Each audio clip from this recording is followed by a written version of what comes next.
It's uncut, it's unfiltered. This is the show of shows. This is the biggest names in drag racing.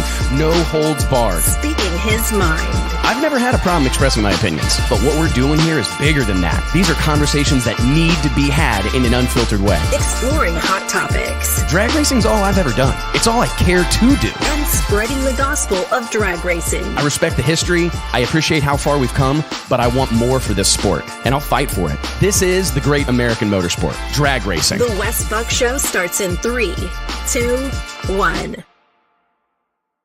Hey gang, Wes Buck here, Drag Illustrated Magazine, checking in. It is Wednesday, December 15th, 2021. We are fresh off an incredible week in Indianapolis, Indiana at the 2021 running of the Performance Racing Industry Trade Show. It was so great to see so many of you, and I got to tell you guys, it's even better to see you all here today. Thank you guys so much for joining us as always as we gather around drag racing's water cooler. If you're new to the show, my name's Wes Buck. This is a longtime production of our team here at Drag Illustrated Magazine. Thanks for being a part of this every Wednesday afternoon, getting together to discuss drag racing, everything in between.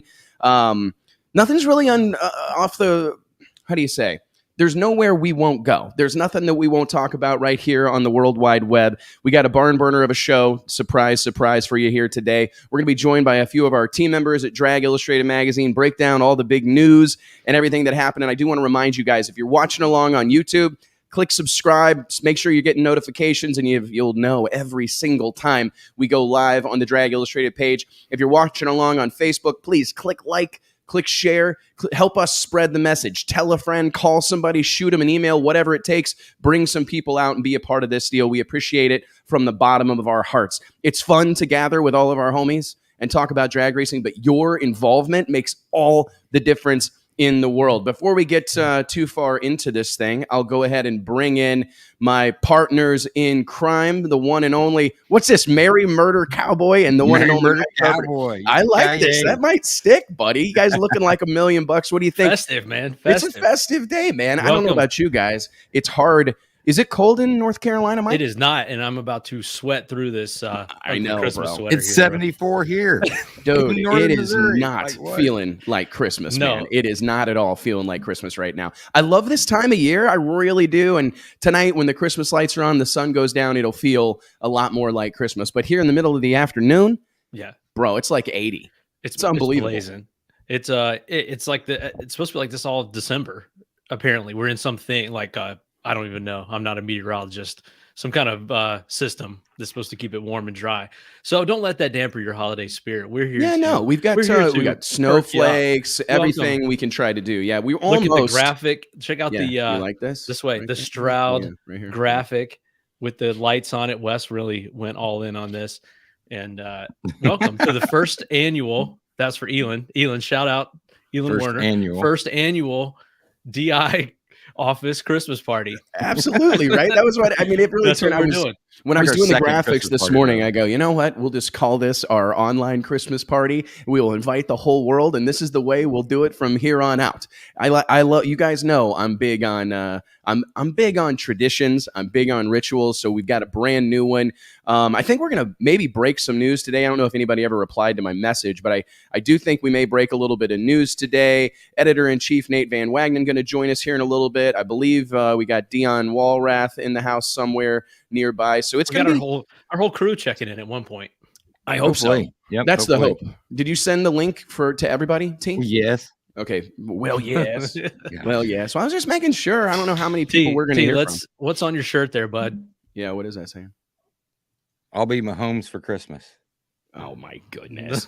Listen to this guy. Freaking nonstop football stuff. Motorhouse 77 checking in from Brazil. I got to say, let's talk a little bit about the PRI show, man. That just seeing the word Brazil reminded me of the worldwide scope, even in this odd time we're living in, right? Where everybody's a little bit cooped up, and international travel, hell, state to state travel is a little questionable at this point in time. Were either of you guys as surprised as I were when you rolled into the PRI show Thursday morning and it was like a sea of humanity? Yeah. I mean, I was nervous, like going down, to see, what is the turnout going to be? It was unknown. Well, we had heard about SEMA. Holy cow. SEMA was maybe down a little bit, but I had a better feeling about PRI the whole time, just due to it being the second show. I think SEMA kind of took the bullet, you know what I mean, for that whole deal, and then just the politics and everything that surround PRI and how much of a big deal it is to that area. I mean, there's no doubt, man. Yeah, the whole area shuts down for the PRI show, and it is a racing town. Whereas in Vegas, SEMA is just kind of like, they've got trade shows blowing through every weekend. So it's a whole different deal. It was awesome. I really think that it reminded us why we have to get back to these in-person trade shows. It was so nice to see people. The energy was high. Just an awesome show. I feel like it was might have been the best PRI ever. I feel like It Dr. was. I Meyer, think it Dr. was. Jamie Meyer and his team, just from the presentation and the graphics and the signage and the social media coverage, video coverage, new things, new initiatives that they had going on, it just felt like they went all in, and we went all in as well. So we leaned into this deal, and I feel like it was our best PRI ever as well. I think it was, man. I mean, and you could sense, and then I said this to Dr. Meyer toward the end of the weekend. JT and I bumped into him heading into a bar, shocking, on I think it was Saturday, and it was like midway through the show when we all met for lunch that day in the hotel.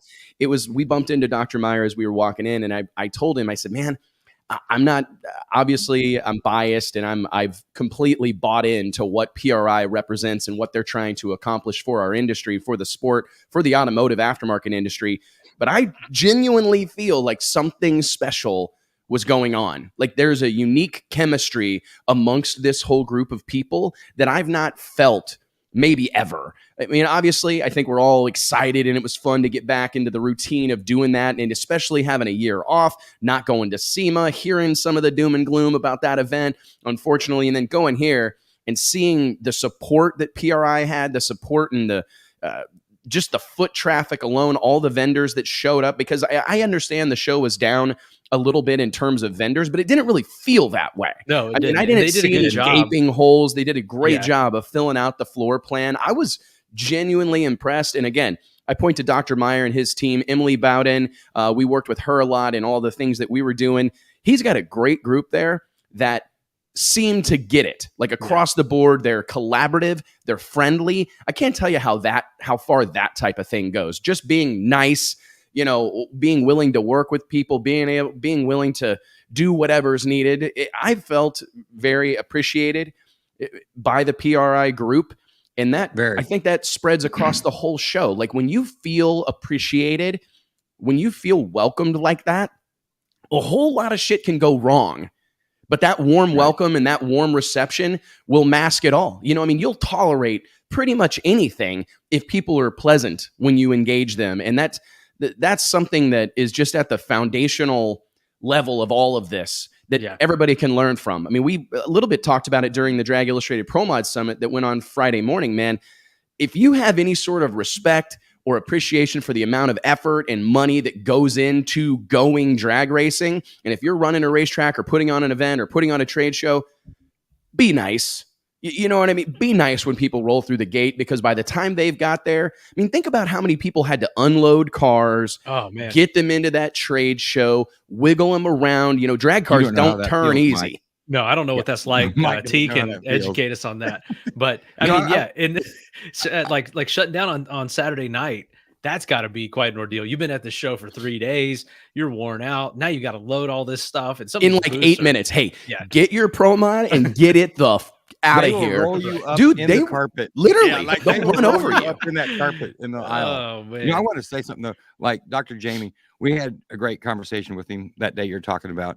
But years ago when we were at SEMA, right, and we were wiped out, and the magazine was fairly new, and he was working for Chevrolet, and we're sitting on the floor by some bathrooms at some concession stands, just hiding, trying to get out of the way, trying to eat a sandwich. And he comes down, and I think he realized that we were trying to work hard, and scooped us up and was like, "Hey, you guys, why don't you come up here to Chevrolet's little private room?" We go in there, and there's Ricky Carmichael and these guys sitting there eating. We're like, wow, this is a change. Didn't they have like a whole trough of food out? And it's we're ravenous. We haven't eaten anything, and we're running around this thing, and all we've had to drink is like a sip of water out of one of those water fountains. Is pre-COVID, right, people? We got upgraded. So you could still do that back then. Yeah, it was just amazing how far you can come.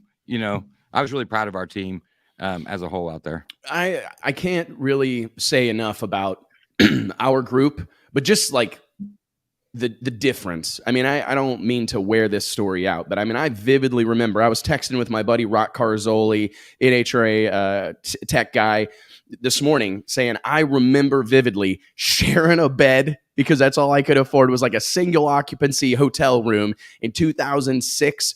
Going to my first PRI show as Drag Illustrated, bought a booth, couldn't afford it. Don't even know how I paid for it, to be honest. I probably borrowed somebody's credit card or something. Paid for the booth, walking in there, just how far it has come since then, walking around looking for some person that might be nice to me, might be friendly, might be willing to let me tell them about this new magazine we were starting. And to go from that to being invited to talk on stage and to participate in all these different functions where our brains are being picked, I'm going, holy hell, how in the world has this happened? And, hey, we know exactly how it's happened. We've worked our butts off. We've got the sport of drag racing. I think they reflect, like, this group of people, they reflect the energy, enthusiasm that we bring to the table. They appreciate it and they give it back, man. And it means the world to me. And to get that warm reception from the PRI, from the PRI group, from all of our readers that have been reading the magazine for years and years and years, the people that tune in and watch this show every Wednesday or watch along on Monday night, I can't say thank you enough. Like, it's so crazy to think about how far this whole deal has come. I mean, it wasn't that long ago that we were mailing out free copies of Drag Illustrated, hoping that someday somebody would subscribe.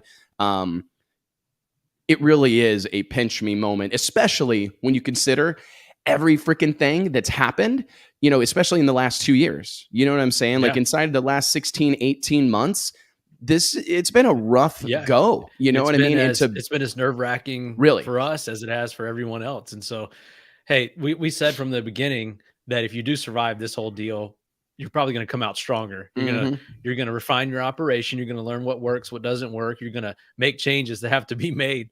And you're going to come out stronger. So I think that's what's happened. But yeah, the whole show was great. I'm glad to see in-person trade shows return. MPMC is not going to be in person this year. The one with kind of like the what do we call it? Speed dating out in Los Angeles, but maybe 2022, January 2020.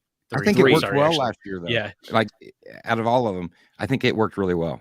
For those that don't know, every fall, every winter, in January, there's another conference that's a little bit more restricted in terms of who's able to participate in it. It's organized by SEMA that, puts on PRI and everything else.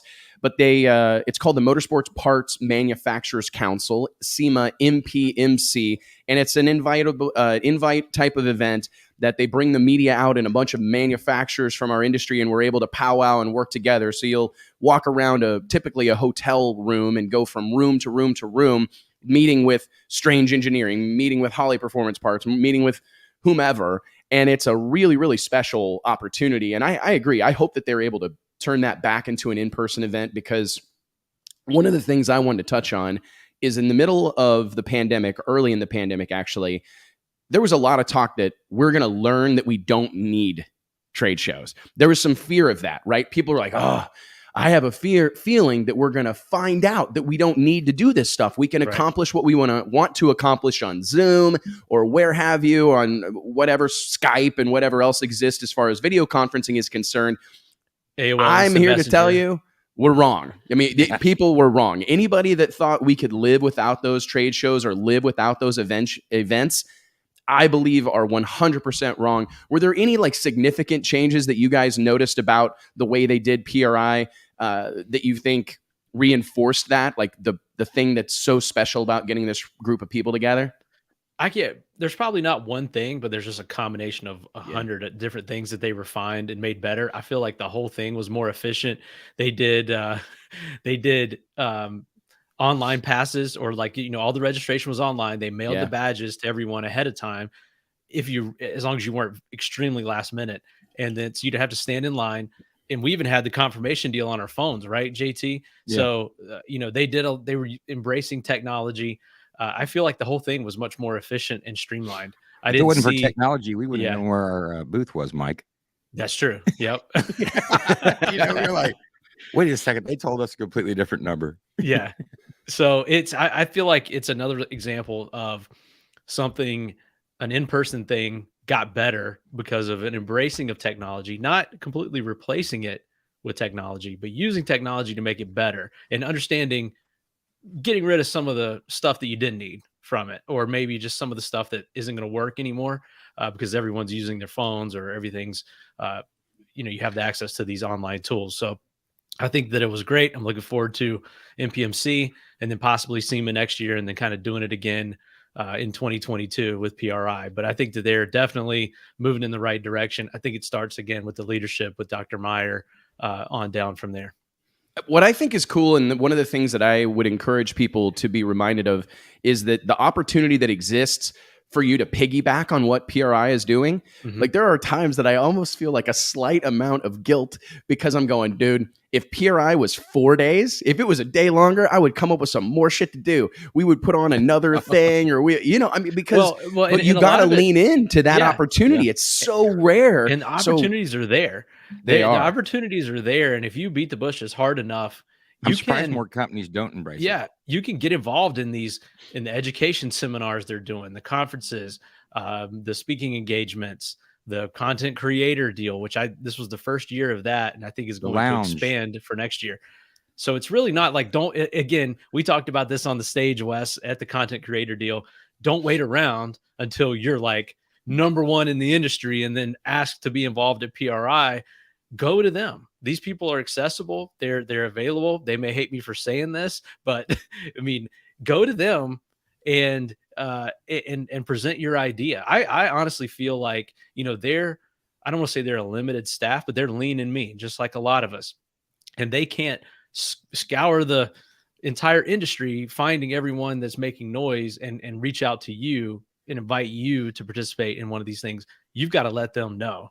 And I mean, sometimes you got to kick and scream. I mean, you got to make a splash. I mean, I can't really, I mean, we promoted the holy hell out of PRI and everything that we had going on, but it's like, it's so important for people to embrace that opportunity, show up. I don't care really where you're at in the industry. If you're a racer, a tuner, if you're an up and coming media member, if you're a part of the industry, you crew on a car, there are so many things happening at that event.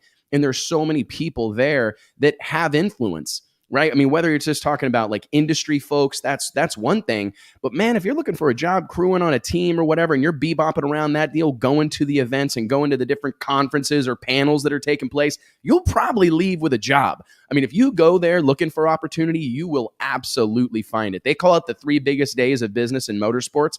And I believe it, Bran. I mean, a lot of stuff happens there. And it's not even that.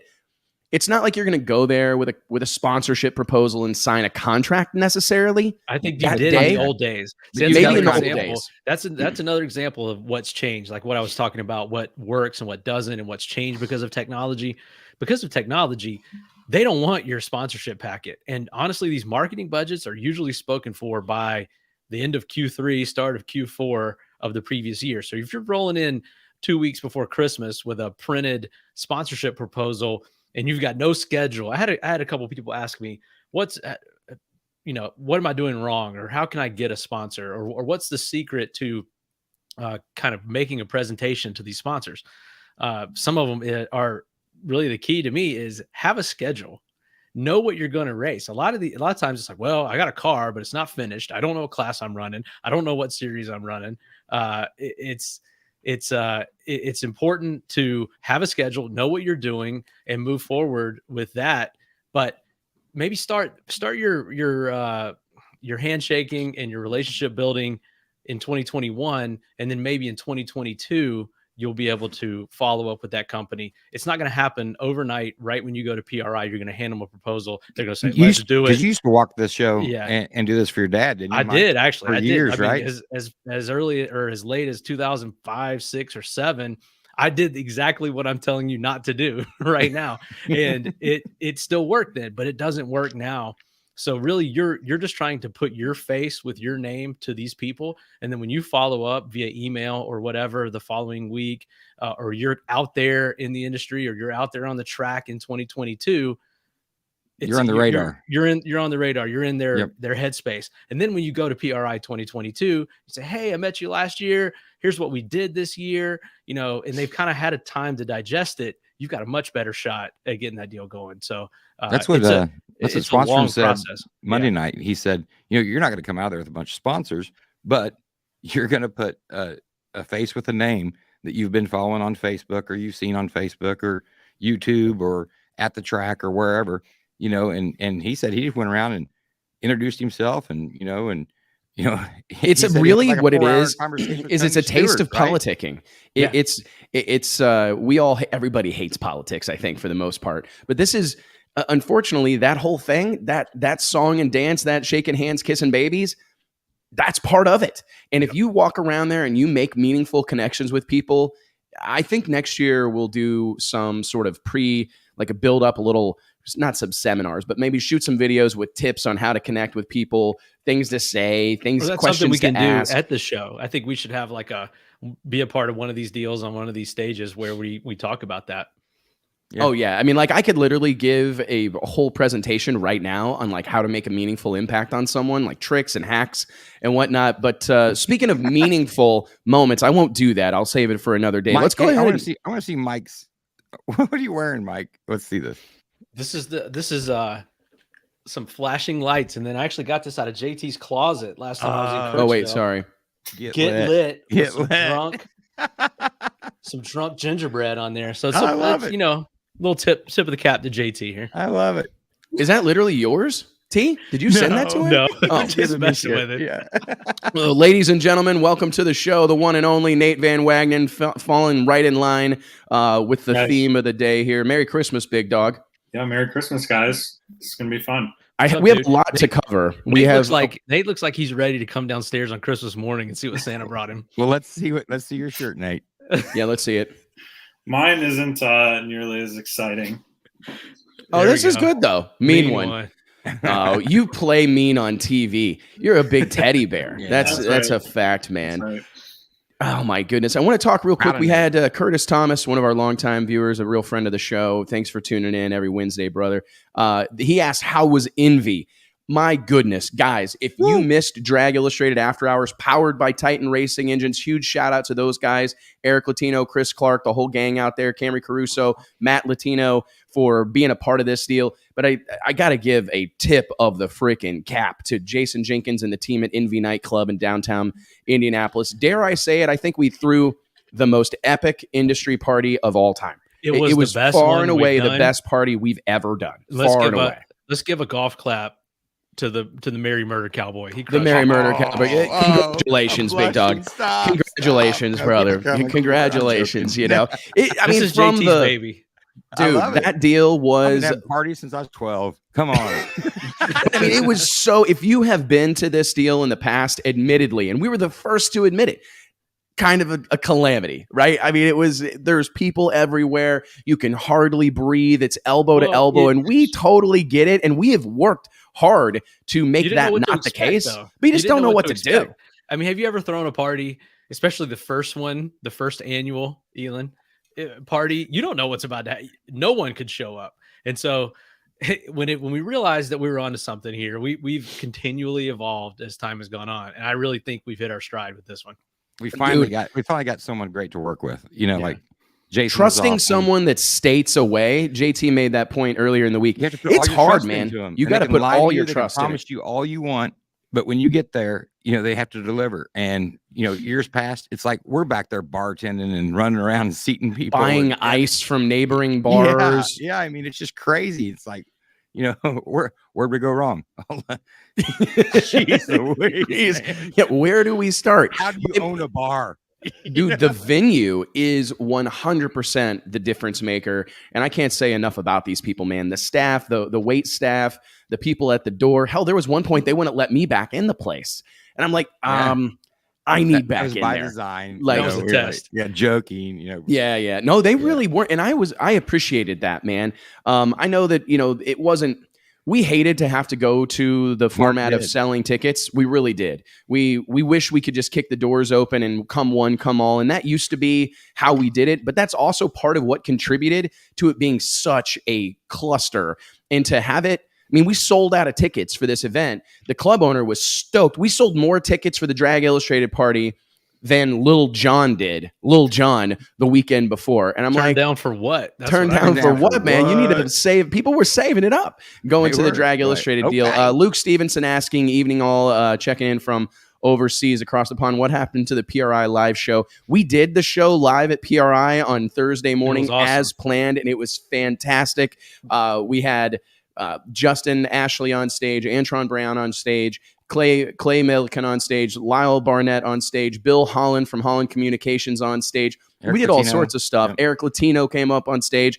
Unfortunately, we did not have the broadband signal, the internet signal that we needed to do a live show. And it just turned out to be more of a live audience thing. That's more what they were set up for. So we just rolled with it. And yeah, so we just leaned into it. Next year, we know we're going into next year, and we can just in fairness, we thought we were going to do the show like just with one another, like we always have, and we didn't really think that it was going to be an outward facing deal. The way it was originally planned was, hey, you guys just get on this stage and do your show, and don't worry about the crowd. You're just going to be talking to each other. And we show up Thursday morning, and I see the stage, and I see the way they have it set up, and I see these big speakers, monitors for the crowd. I'm going, yeah, they expect us to perform the show. Right. This is not just do the show like you always do it. They expect us to perform it to the crowd. So it completely changed the way we had to go about it. I hate that we didn't get the whole thing online. I do think we may be able to make a couple of clips, or at least some audio clips that we can use on iTunes. If you follow the show on Spotify or Google Play or whatever the other ones are, iTunes, Apple Podcast, excuse me. We'll probably throw a couple of those interviews up. This will be a great opportunity. There was a lot of big news broken at the PRI show this year. I did what was it called? A podcast yesterday with Brian Lohnes, the NHRA. I don't know what it's called. I think it's called the NHRA Today podcast. And we recapped a lot of the things that happened at the show. And he asked me, like, what do you think was like the biggest news, or what was the most impactful news for you at PRI? Let's go around the room, but let's start with Nate first. We're talking over him. Nate, what do you think? What was the biggest takeaway from the PRI show as far as news or happenings within our industry? I don't know. It's kind of hard to pinpoint one particular thing. I think the biggest thing is just there's so much going on in racing right now. So many new things. The Ron Capps announcing his own team. Antron similarly also has his own team. The NHRA Nitro world is just going to look so much different next year. But then, you look at our 30 under 30, just so many young people in the sport right now doing really big things. And that goes back to all the companies that were there. There were tons of companies, way more than, I think a lot of us expected. So that was really, really good to see. I got to be honest about that Ron Capps thing. I mean, there was a bunch of Nitro news that I think we should talk on real quick before we get the highs from Mary Murder Cowboy and Mike. What are your guys' take like on the success of these new Nitro teams? I will admit that I think it's worth noting, driving a car and being a hire driver is one thing, but being the guy who's signing the checks and handling payroll and handling all these things and making sure that the truck's got fuel in it and the team's got the parts they need and all those other things that oftentimes don't happen at the racetrack. They're seen elsewhere. I think it's going to be interesting to see who rises to that occasion and who's not able to do it, because it's not for everybody. And I think that we would be doing a disservice to think about this. There's been a whole lot of people drive race cars, and I'm not downplaying it, but there's only been a handful of Don Schumachers, Connie Colettas, John Forces, right? Elite Motorsports, KB Racing. These teams and the successful ones, they're relatively few and far between. And I think we would be kind of, ignoring the significance and the unique qualities that guys like Don Schumacher, guys like Connie Coletta, guys like John Force, and the list goes on, have, right? By saying that everybody who dives into team ownership is going to be successful. Because I have a friend of mine who always likes to say there's people who sign the front of checks and there's people who sign the back, and they're different people. And there's nothing wrong. The world requires both. There's nothing wrong, but it's a different thing signing that line on the front of the check. And whenever we were talking to Antron Brown Thursday morning, you could sense that he fully understood the significance of the change that's happening, his role changing. Do you agree? I felt that. I felt like Antron was very transparent with us, going, hey, this is a whole new world. We definitely did. And I think it's a good thing. It gets us back to, that's how it started.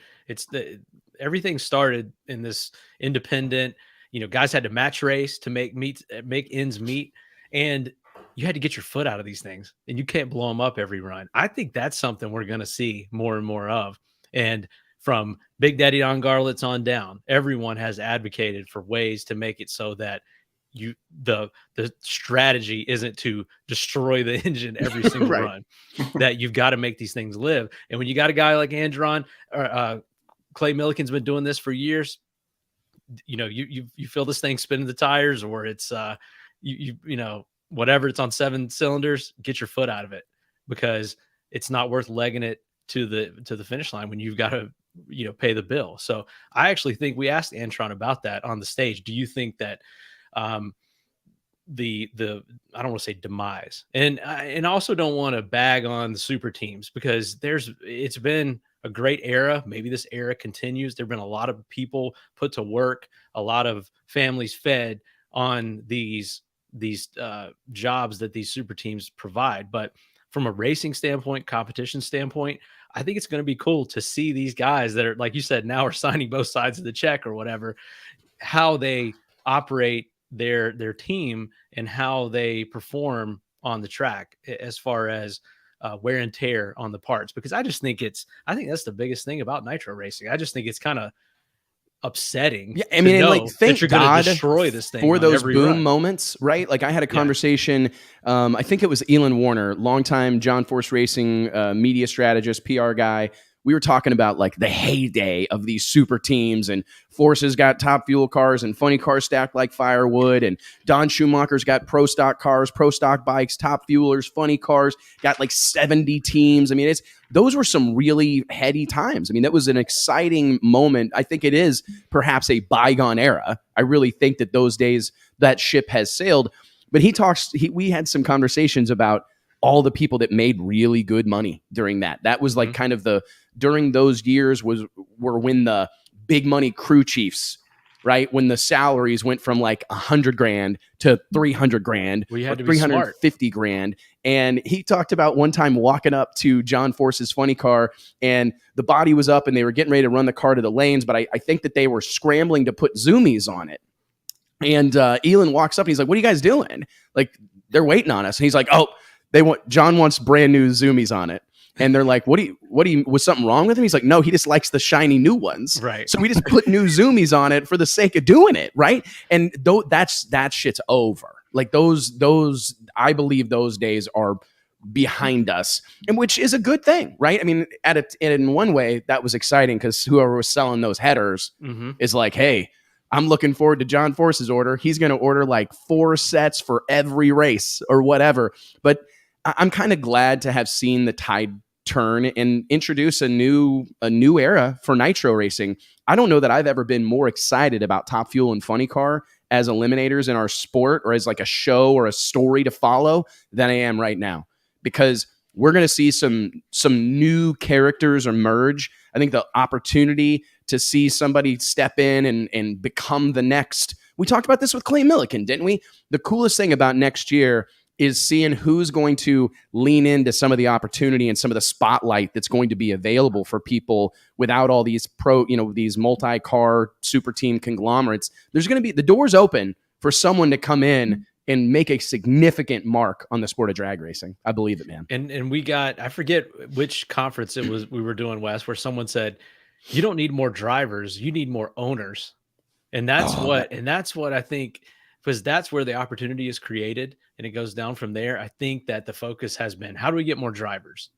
And you've left it up to just a couple of teams to make that happen. And now you need more owners that can make that happen. I think the more you spread that around, the more stable the whole class is going to be, or the 2 classes, Top Fuel and Funny Car. What do you guys think the over-under is on Ron Cap's, success as a team owner? Putting him on the hot seat here a little bit. I think he's one of the guys that this is going to be a much different experience for him as a human being on the day-to-day. I'm sure he wasn't completely insulated from the nuances of team ownership, and he's worked from some super high-level guys, Don Perdome, Don Schumacher. I mean, you can't really ask for more accomplished team owners than that. But you think he's going to he's going to thrive in this role? Yeah, I think he's a hard worker. I mean, I think he gets about everything that has to do with it. So, I mean, I don't see how he could fail. He's been around it for so long and has done it. He's done it at the lower levels. He's done it at the higher levels. He's come up through the ranks with working with Roland Leong and working with Don Perdome. He's worked with some of the best and learned from the best. So I think he's got a wealth of knowledge that he's not really been asked to use. It's just like, go drive this car. So now I think he's going to get to do or explore more of what he's learned throughout these years. So yeah, I don't know what the number is, but I'm on the over too. Nate? Yeah, I completely agree. I mean, Ron, like you guys have said, he's been in this for years and years. Started as a crew member on cars in the 90s, then had a lot of success as a driver. And the Napa deal, he's been very hands-on with that. He's at appearances every weekend that he's not at a race. That's his deal. He brought that to DSR. He's taken it to his own deal, and so I think from that standpoint, he's going to be very successful. But he also has a lot of the infrastructure that he had at DSR joining him in his new deal. You're going to have Dean Antonelli and John Medlin tuning it still. So, that's going to remain the same. And a lot of the same parts and pieces are going to be used under the DSR roof. His operation is going to operate out of Don Schumacher's shop. What a leg up to not have to even change mailing addresses. I mean, that's extremely, extremely helpful, man. I mean, you mentioned something there though, Nate. He's done all this, all the appearances that these guys do, all the racing that these guys do with a full schedule. And a lot of people that are watching this were at PRI, and we were talking on it just before the show. You're wiped out. I mean, when you get home from one of these trade shows or whatever, we all look at each other like, man, I am wiped out, peopled out. Don't even want to talk to anybody for a few days. Think how these guys feel. Like, they're always on, right? I mean, they're always on wherever they go. Mm-hmm. I mean, it's got to be a lot. Well, and you're always who's in this day and age, especially. And this is when I love to compare and contrast the Michael Jordan NBA era and the LeBron James, Steph Curry area. Phone in your face. And I really think people sleep on that because it's a different time, man. I mean, it's such a pressure packed existence with everybody's got a HD camera in their pocket that's potentially live streaming to the world at any given moment. And that's a lot of pressure. And I do think a lot of that will translate. There was a great comment from Brian McCaddy, just said that it is a different deal. Do you have the business acumen to juggle all the balls necessary, right? From parts, logistic, making sure you got a truck driver, making sure the stuff's there on time. For that, and he's going to have to, you know what I mean? Because I think that one of the things that most business owners, myself included, is trying to do everything yourself. And the quicker he's able to lean in to delegating those roles and making sure there's guys in control of, the team that's out on the road week in and week out and what's going on back at the shop, if anything, that's going to be the interesting part of this whole deal. And I do think, I'm going to be honest, and I'm not trying to be any kind of way, but not everybody's going to succeed at this. I truly believe, and that's why I used Ron as an example, because I do too believe that he's going to be one of the guys that succeed at team ownership.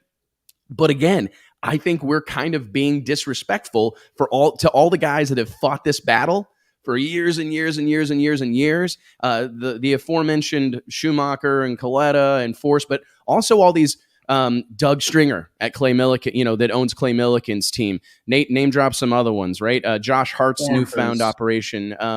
Who? Torrance. The Torrance is. I do think a guy is shortchanging the unique talents and skills that those guys have and their dedication and their willingness, because I think that's going to be the difference. Are these guys willing to go into their own pocket if they had to, right? Are they willing to mortgage their house, you know what I mean? Or get a line of credit in order to, because that's the hardest part with being in business oftentimes is accounts receivable, right? I mean, you may go stroke a big deal with somebody, and that's great. Everybody's stoked and high five, but what are the payment terms? Are they paying you right now? Are they paying it all to you? Right. And at times getting it all can be just as challenging because you got to be careful not to spend it all, right? Or what happens if you deal with one of these big companies that don't pay their bills on time, that you get kind of thrown into like a 90-day cycle? Some of these big companies will 90-day you to death, right? So you can be excited as you want and have all these relationships and all these great deals, and that's fantastic. But man, are you going to be willing to go without? Are you going to be willing to go dip into your pocket or beg, borrow, and steal, go to the bank and borrow money to make sure that you're able to prop up your team during a few summer months when sales are down or whatever? That's the thing that I think is going to be interesting. And I do think it's crazy to think that everybody that dives in to team ownership or that dual role of owner driver, I think it's crazy to think that every single one of them is going to succeed. I really do. Yeah, I mean, I think going back to what you were saying about giving credit to these mega teams like a Don Schumacher, he kind of created the infrastructure that's now allowing these guys to go out on their own. True. With the fab shop that they have there, the parts that they manufacture. If that didn't exist, it would be so much harder for Ron Capps to say, "Hey, I want to go out on my own. I want to, have all my own stuff." Now a guy like that or Paul Lee or Antron can go to Don and say, "Hey, I need this set of cylinder heads. I need this chassis. I need this body." And, they can get those right there in Brownsburg. So, like you said, you got to give credit to those guys that did, put in that investment into those mega teams. JT, when you're going to bring I don't want to say like a training deal, but just a way, a platform for them a runway for them, for something like this to happen that didn't exist previously. It kind of reminds me of Pro Stock, of KB and Elite, providing a way for teams to come in and have competitive operations right away. That's a good way to put it. This is exactly what we're seeing in a way, in a less formal way, with the Top Fuel and Funny Car. And I think one of the first shows we did, or the first ones that I was on, we asked that exact question: will we see Top Fuel and Funny Car mimic what we've seen in Pro Stock? And I think this is it. I think we are seeing it. The thing that I don't know that, and this is probably the toughest part of it, is I don't think Don Schumacher set out to do this, though. You know what I mean? Well, like I think if he had his druthers, I don't know that this would be the case. I think he's got a plan, and I think that this is an opportunity. He sees an opportunity here, and I think he's making a strategic move as well. And I got to say, Alicia, she didn't dress me. This is all me, and I came up with this idea for the ugly sweater, right, guys? Oh, yeah, let's make sure Mike gets his credit real quick. Everybody go around the room and let's just identify what Mike's doing. That I don't have, but that my wife dressed me and I don't have any spirit. Mike's a good guy. False. Like I tell you what, his wife may have had too much fun at the DI party, and she's the fun one. She had to go home, and Mike took her back and didn't come back to the party. And I'm gonna tell you, like, I wouldn't do that. I wouldn't do that. Hey, babe, your Uber's outside. I'll catch you about 4 a.m. There you go. It's a true gentleman. True gentleman mode right there. It's too funny, man. Hey, my roommate is in the green room here. Are you serious? Yeah. Did he survive that? Let's bring him on.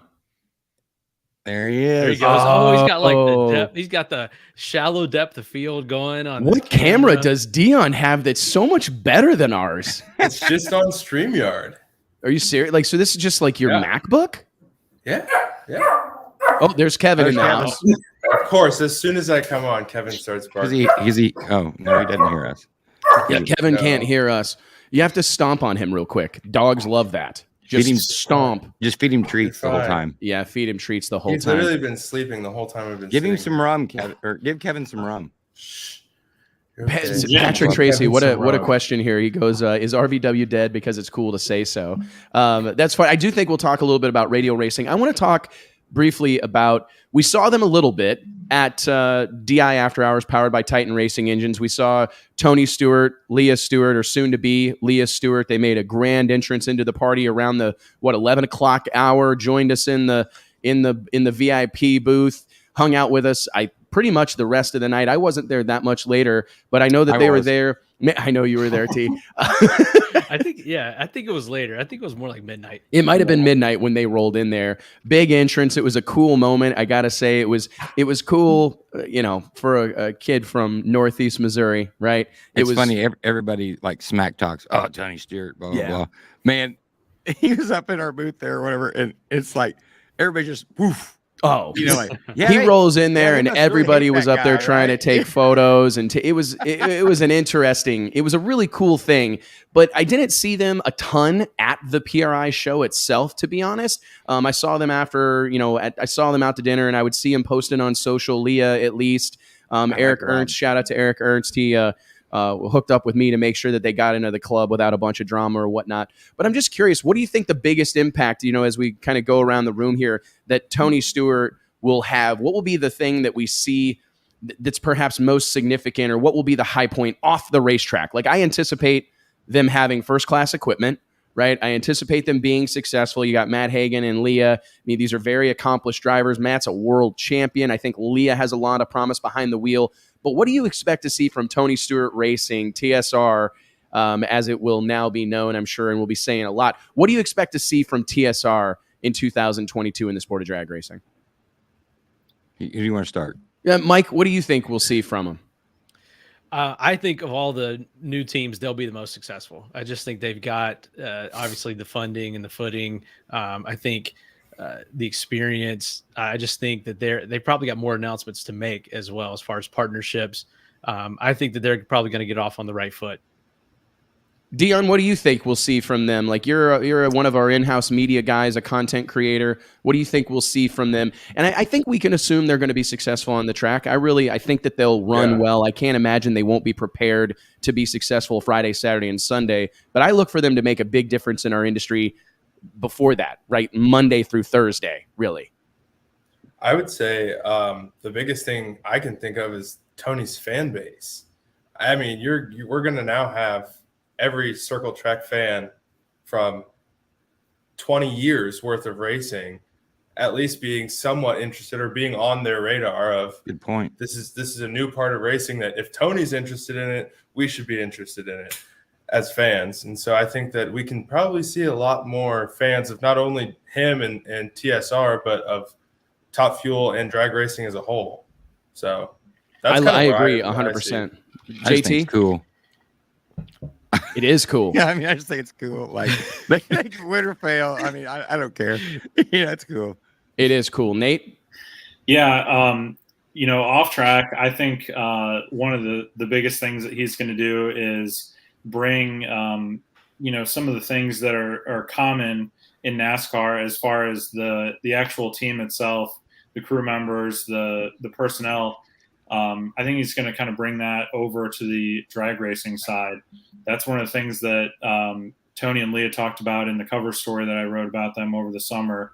NASCAR, they have a crew that works at the shop that gets the stuff to the track, but then they also have guys that are, the pit crew, and they don't, they're not driving trucks to the races. They're flying in, they're doing their job, and they're going home.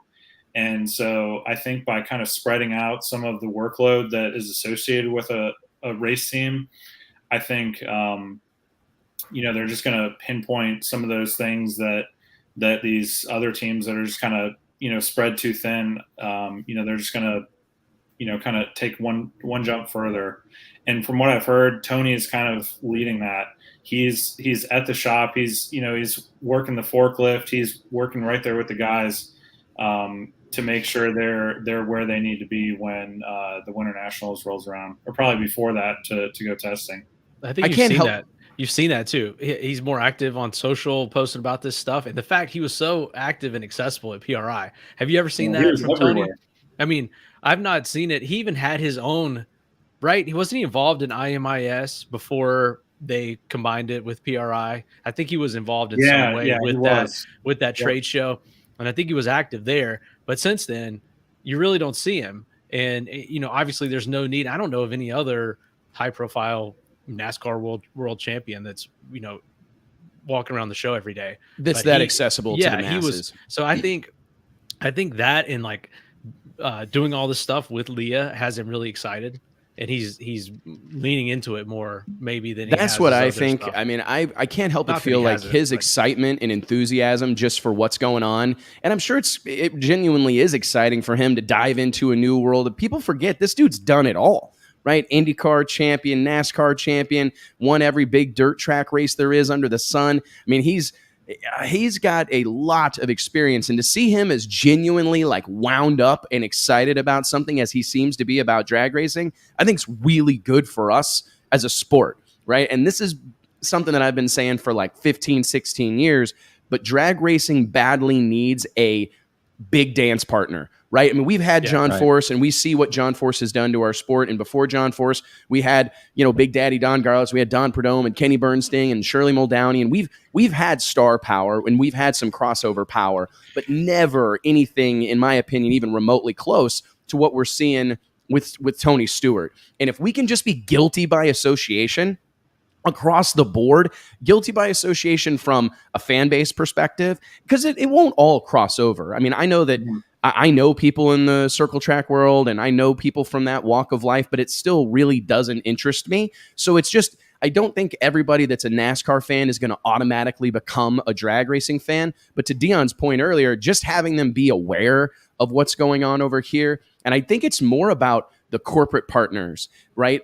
These other race team owners and these other guys that I can imagine Tony Stewart's social circle is pretty significant, right? It's pretty impressive. You mentioned it nothing several like times. Ours, but yeah, not even remotely close. Yeah. Speaking get real. Speaking of corporate and NASCAR, someone who's here in NASCAR Central along with me, how about our newest addition, Brett Underwood? Oh, what's going on? Move the red line thing. Oh, Yeah. He locked up as soon as There you brought he him is. on. Hey, Brett. Brett, can you hear us? Hi guys, how are you? There he Hey, is. JT, can you I take can hear down the you. red line thing? Because we can't see him. There you There. go. There he is. Welcome to the show, Brett. I didn't think you were going to make it, man. It's exciting. The newest member of the Drag Illustrated team, our brand new VP of Sales and Business Development, a longtime friend of mine and a friend of our company. Welcome, man. What's going on, dude? Oh, he can't hear us. Can you hear us, Brett? It's all good. How are you guys today? We're good, Good, man. We're good. Hey, real quick, we were just going around the room. You've lived out in NASCAR country for a long time. What do you think Tony Stewart's presence in the sport of drag racing will do for our industry and do for our community? I think it's going to just change everything as far as the number of fans. I think between the fans that Tony has and combined with Matt and Leah, I think it's just going to be better for the sport overall. Do you think that business-wise, like we may see some of these sponsors that have never crossed over, like the companies that have had a big presence in NASCAR and maybe road racing or IndyCar or what have you, seeing Tony over here will give us a little bit of credibility maybe and make him aware or make them aware maybe, and people will follow that? Brett's muted. There we go. Is he still muted? Oh, we lost him. How do you get Brett, muted? you muted Brett, yourself. his mic got disconnected somehow. Oh, we lost your mic, Brett. He may have to leave and come back because I bet he got a text or something, or someone tried to call him. JT, leave him, send him, bring him back in a second. Yeah, we want to get him back. Brett's got a ton of knowledge on this stuff, and Yeah, he's maybe close just with text me, Brett. he's close with a lot of these people. He's very close with Don Schumacher. I wonder what he could give us as far as what Don's plans are for the near future, or what his reaction's been to some of this stuff. But I will say Brian McCaddy's making a great point, and I recognize that Top Fuel cars aren't. Rob Honeycutt said this in the comments a few minutes ago. It was great to see Rob, PDRA Pro Nitrous star, at the PRI show this past weekend, and his lovely wife, that whole team. But I do think that if you walk down Main Street America and you ask someone if they know anything about drag racing, more than likely they're going to say, yeah, like those loud, really long, skinny cars with the big tires and wings. So I understand that like two car people or two drag racing people, I don't think that, what do you say? I don't know that it's Top Fuel and Funny Cars necessarily the most relatable, but to the casual fan, 300 mile an hour header flames, blow your eardrums out loud. I think this is probably the best thing we could put in front of those new fans to at least get their interest and maybe make them a pro stock fan or make them a pro mod fan or make them a pro stock bike fan at some point in the future. Does that make sense? Yeah. And to the point about the whole Street Outlaws thing, the fans that are pouring into the Street Outlaws races, they're not going in with a John Force t-shirt or a Doug Coletta t-shirt. They're going in with a Precision Turbo hat or whatever else they saw Big Chief and Murder Nova wearing. These aren't NHRA Top Fuel fans converting to no prep or pro mod. These are brand new fans. This is growing the sport, not shifting it around. So, I think it probably goes the same way a little bit. You're not necessarily going to get every no prep fan into an NHRA national event, but you're going to get some of them, and that's what's exciting about it. NHRA had a great year too. Yeah. They had a fantastic 2021 as far as ratings, attendance, I'm sure financially. So don't discount it. They're still the big fish. So we've still got to talk about it. Like you said, it's kind of the tip of the spear when you talk about drag racing. Street Outlaws has done a lot, and especially as far as door cars and like the brand of racing that we love and that we sort of are around more, the people that we tend to have more interaction with, even most of the folks in the comments. But NHRA still is the big fish. There's no doubt. It's easy to say that like, oh, it's not what it once was. And you don't have to, this Top Fuel racing is still, this is a big deal, right? You know what I mean? Like I don't care what's going on in the other part of our sport. I don't think we can downplay the significance of NHRA Top Fuel, right? Because how many of these Street Outlaw stars have we talked to that would like trade spots with Clay Milliken right now? Trade spots with Matt Hagan right now. Almost every one of them. We've also heard, though, that sometimes they didn't they're in the space that they want. Oh, and that's true. Fact, I agree. We've heard that a lot. We asked that question several times, right? Oh, we have. And people were pretty happy, where they're at, Oh, I think they're happy there, but there's been several of them that we've asked, hey, if you had the opportunity to jump into an NHRA Pro Stock car right now and run the full pull, but you had to forego what you're doing, there's been several of them that said they would, and I still... Not as many as we thought, though. No, maybe not. Maybe not. And we got Brett back. Oh, we got Brett back. Can you hear us now? I can hear you. All right. Well, when we lost you a moment ago, and we'll wrap up our Tony Stewart conversation, I'm just curious, do you think that we're going to see some money come into the sport, Brett, that hasn't made its way here in the past because of a guy like Tony and his presence here? Are we going to get some credibility and maybe bring some bucks into the sport? I think so. I noticed that they announced Mahindra tractors on the 14 Cup car this week. So I would imagine that'll probably flow over onto Matt Hagan's car, I would think. Well, that's an interesting thing. I hadn't really thought about that. Yeah. So some of the stuff that they make agreements and partnerships with at Stuart Haas or Tony's other programs could bleed over into NHRA or vice versa. I think it's interesting. We'll see that they've already announced. Go, Brett. You just got to jump in here, Brett. Yeah. And just Go ahead. I think so. I think you'll see that on Matt Hagan's. I think you'll see that on Matt Hagan's car, as well as probably on Leah's car at some time or another in 2022. Do you think we'll see any of these teams expand their operation, like a NASCAR team, maybe do a little bit of what Tony's doing and have their NASCAR operation, but have a wing of their program go race Top Fuel or go race Funny Car? I don't think so in the next 2 years with the new car coming out down here in the Cup. I think a lot of people have their plate full with that. I think the next 2 years are going to be very interesting on the Cup side with them coming out with a brand new car. It's good looking too. Have you guys seen? I don't know how everybody feels about it, but I do think they're good looking. They experimented with that deal last year or the year before, moving the number forward and giving more space for the sponsor. I think it looks badass. I think they're really good looking, man. I'm actually I've never been a NASCAR fan, but when I saw those cars, especially the ZL1, the Camaro, it looks really good. It's got to be one of the best looking NASCARs of all time. Yeah, for sure. That's my take. They should just take their F1 budget and just bring it to drag racing. Oh yeah, I know. You could basically just start a new sport if you wanted. Yeah, good, right? That's that like budget metric. is That's a lot of dollars. I'm curious, and we'll let the Tony Stewart conversation kind of go here. But let's go around the room. How long do you guys think it is before we see Tony's name on an entry list as a driver? Will we see it in 2022? Brett, Probably. let's start with you. Say again, I lost you there for a minute. Do you think we'll see Repeat how your long? question. How long until we see Tony Stewart on an entry list? Do you think we'll see him trying to qualify in Top Fuel or Funny Car in 2022? If we do, I think it'll be the second half of the season, depending on how the other cars do. Nate, how about you? Yeah, I have to agree with Brett. Tony has said that he doesn't plan on jumping into driving, but he said after the Super Comp deal that he wasn't going to move into Top Fuel, and then once he got in the Top Fuel car, he said he wasn't interested in starting his own team, and he's kind of changed his mind on those. What he calling said. him out. Yeah.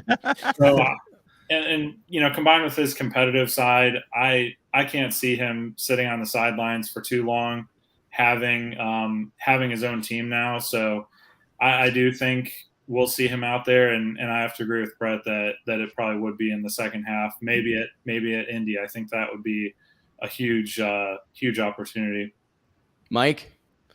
I don't think 2022, but I think it's a lock for 2023. Really? Okay. Yeah. Dion, what's your take? I don't know. I would assume that probably end of the season next in 2022, there will probably be at least one hit, at least at a race. But my question to kind of rebut is, do we think that he might take like a sidelines position, almost kind of like Mike Salinas does, and like drive a pro mod or a pro stock to kind of like also get the driving in, but not be the main show, and let Leah and Matt still do it? That's good. That is good. Man, I mean, hey, that's what I was going to say. Go. Yeah, go. Okay. No, I was joking. Okay. Is that what you were going to say, JT? What do you Oh, think? yeah, Will we see him in absolutely. Yeah. 2022? He stole what I was going to say. So now So now you're just going to be silent Yeah. awkwardly? No, I think definitely by the end of the year, he will run. Yeah. It seems to me, like to Nate's point, that he's making such a big to-do out of saying that he's not going to race, that it seems to me like that's all the proof that I need that he's going to race. Like the more he downplays it and the more he says that's not what's going to happen, I think the more likely it is that that's what is going to happen. And that's when that will be the difference maker. His presence as a team owner is significant, no doubt about it. And it's going to make a difference. People are going to be talking about it. It's going to help our sport in a lot of ways. But the moment his name is on an entry list, the moment he's trying to qualify at Indy and Top Fuel, that will be seismic. Literally, it will be seismic for the sport of drag racing. I honestly can't wait till that happens, because that's one of those things that could be, he's a transcendent sports star. I mean, he is a guy that is well known. He's going to get recognized at an NBA game. He's going to get recognized at an NFL game. He's going to get recognized anywhere he goes. He's identifiable. He is a legit sports superstar. And to have him amidst our group, huge deal. I can't wait. Honestly, I've been disappointed, because not disappointed like literally, but I've been going, man, come on, we need this guy in a car. If I'm NHRA, I'm like footing 50% of the bill. Right. Like I'm doing, whatever I would have to do, at the bare minimum, I'm giving him like a diesel card. Like, listen, you just fill that bad boy up on us in Glendora, because we need you parking a Tony Stewart racing rig at every event for as long as humanly possible, man. I think it depends on how well like the build up and preparation and the getting their footing leading into and the first part of the season.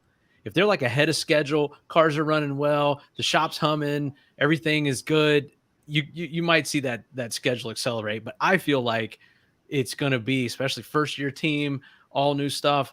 I know they've got everything they need to make it successful, but it's still a huge undertaking to get two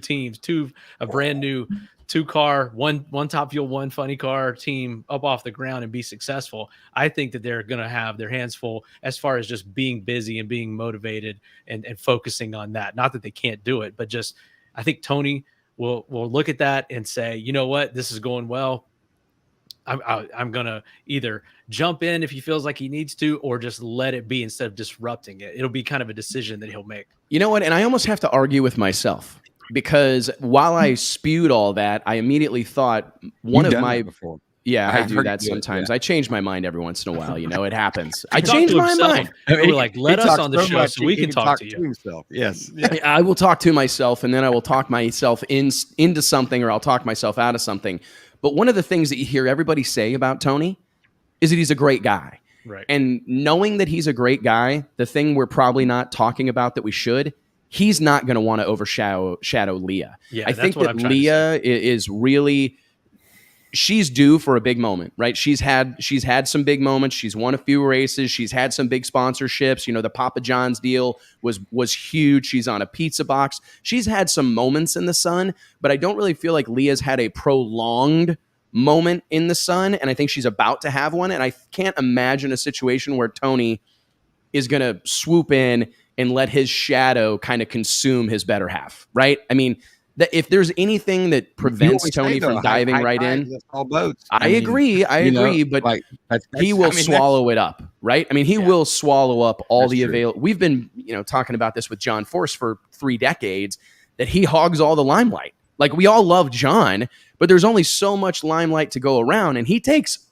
all of it. I mean, he takes almost all of it. So if Tony Stewart swoops in, it'll be that same situation multiplied by 1,000,000, right? And it'll be hard. Cool Trucking just made the comment, Tony should go pro mod racing. The cool thing about Tony is that he watches pro mod. He follows it. He watches Street Outlaws. He watches No Prep Kings. Justin Swanstrom has made a post on his social media. He met Tony at our party, picked his brain, talked with him a little bit. And Tony knew who Justin Swanstrom was and knew about his deal, like what his shtick was, if you want to say, his character, his personality. So if that doesn't tell you how into this stuff this guy is, then I don't know what will. I tend to agree. How Do you about think our boy Nate? Oh, I know, right? Like, just how good looking he is? Yeah, that too. But who had a better PRI than this guy? I don't know. He had a pretty good one. Oh, yeah. Let's recap. I mean, Let's talk about PRI. Let's just start talk about that on the last year's, but this year we can. Let's go through everything we did at PRI. All right. Do you want me to do all the cool stuff, and then we'll jump in. Okay, so you guys dive in anytime you want, but we did have an action-packed schedule at the 2021 Performance Racing Industry Trade Show in Indianapolis. We kicked off the event Thursday morning. We talked earlier with a 2-hour broadcast of the Wes Buck Show live on the PRI show floor. I don't know about you guys. Brett, I know, was there, and you were very adamant. That was a great moment for the brand. I'll say something, I'll acknowledge something we did, and we'll all talk about it, and then we'll go to the next one, right? So let's just talk about the show on the floor there that day and all the foot traffic. Brett, what'd you take of that? I mean, it was kind of cool to see Drag Illustrated represented like that with people walking by and gathering around. I agree. I think the stage that you guys were up on there, I think a lot of people, got to see how we put on shows. I think it was interesting. I think we've gained a lot of people. I think this is going to be a good thing all the way around. I do too. It was a little bit nerve-wracking being up there, like on the stage with the lights and the microphone, though, right? JT, yeah. Mike, it was like I wasn't ready for that. I was jumping off. I was like grabbing people from the crowd, like, here, take my spot. Dion barking at me to take my cup off the table. I was trying to drink an iced coffee, and Dion's like, it's not on brand. Not on brand. Lose the coffee. Yeah, Dion came up at like a little break we had. It's like, drink it, finish drinking it. He was like a dad. He's like I want to drink it. I said, drink it, chug it now. It looked bad. It's like trying to get your friend out of a bar. Yeah. Well, I thought, it was interesting to have that live audience too, because like at one point, Elon Warner was holding up flashcards for us, or he was holding up like instructions of what, the next thing we needed to talk about or something, because he was representing Antron and Justin Ashley, not to give anything away there, but it was funny. I was like, oh, this is a lot of pressure. And we were like gauging how it was going by the look on everyone's faces or who was standing out there. It was cool, like looking out at that crowd and seeing people that either I hadn't seen in a long time or like really recognizable faces, people from the Street Outlaws, right? All sorts of NHRA types, PDRA types coming up, watching and kind of participating, hollering at us from off stage. And I thought it actually made me feel like we need to do that every so often. Like not wait till PRI. That could become a deal that we do. We're going to perform the show at a race, you know what I mean? Like the week of a race, or do that more frequently, because some of that whole live studio type of thing, that was fun, man. I love having a crowd to work. Like it's cool to have everybody in the comments and know that there's people watching from Brazil and Maine and Texas and Murray, Kentucky, and everywhere in between. But like to be on a stage and see people, that's cool. Pretty cool. It was fun. And I see some more comments. Maybe these are folks that have joined us since the beginning of the show. The live show last Thursday from PRI ended up being more of a live audience type of deal. We recorded it. We're working on it. It's not the same routine that we're used to and the presentation we're used to. We may still try to get some clips of it online, but we ended up just kind of gearing it more toward the live audience. So sorry. I know that you guys were hoping to see it online by now, but it just turned out differently than we expected. But it was great. And we've awesome. got the equipment, I think, now, and we've actually PRI. I think they would have had us do the show every single day. I think we'd have been doing it Thursday, Friday, Saturday if we would have been willing, which we probably would have been. But they were afraid to ask us to do too much. The second thing that took place for us on Thursday morning was a little bit of a barn burner. Thursday afternoon, we had a nice lull. We were able to kind of catch our breath and prepare for the second of our busy activity filled weekend. The second activity being Drag Illustrated After Hours, powered by Titan Racing Engines at Envy Nightclub. We talked about it a little bit to start the show before we had the whole crowd here, the whole gang here. Free tickets. Do you have tickets? Does anybody have tickets? Do you got tickets? Hey, do you have tickets? It actually felt good. And I wish I had a million tickets to give them to everybody, but I wouldn't change. I would not. Shout out to everybody that bought tickets. I think that was, it was sold out. And I think that if you bought tickets and came, you got your money's worth. Yeah, because I only had a few. There's no doubt. I mean, I literally only had a few.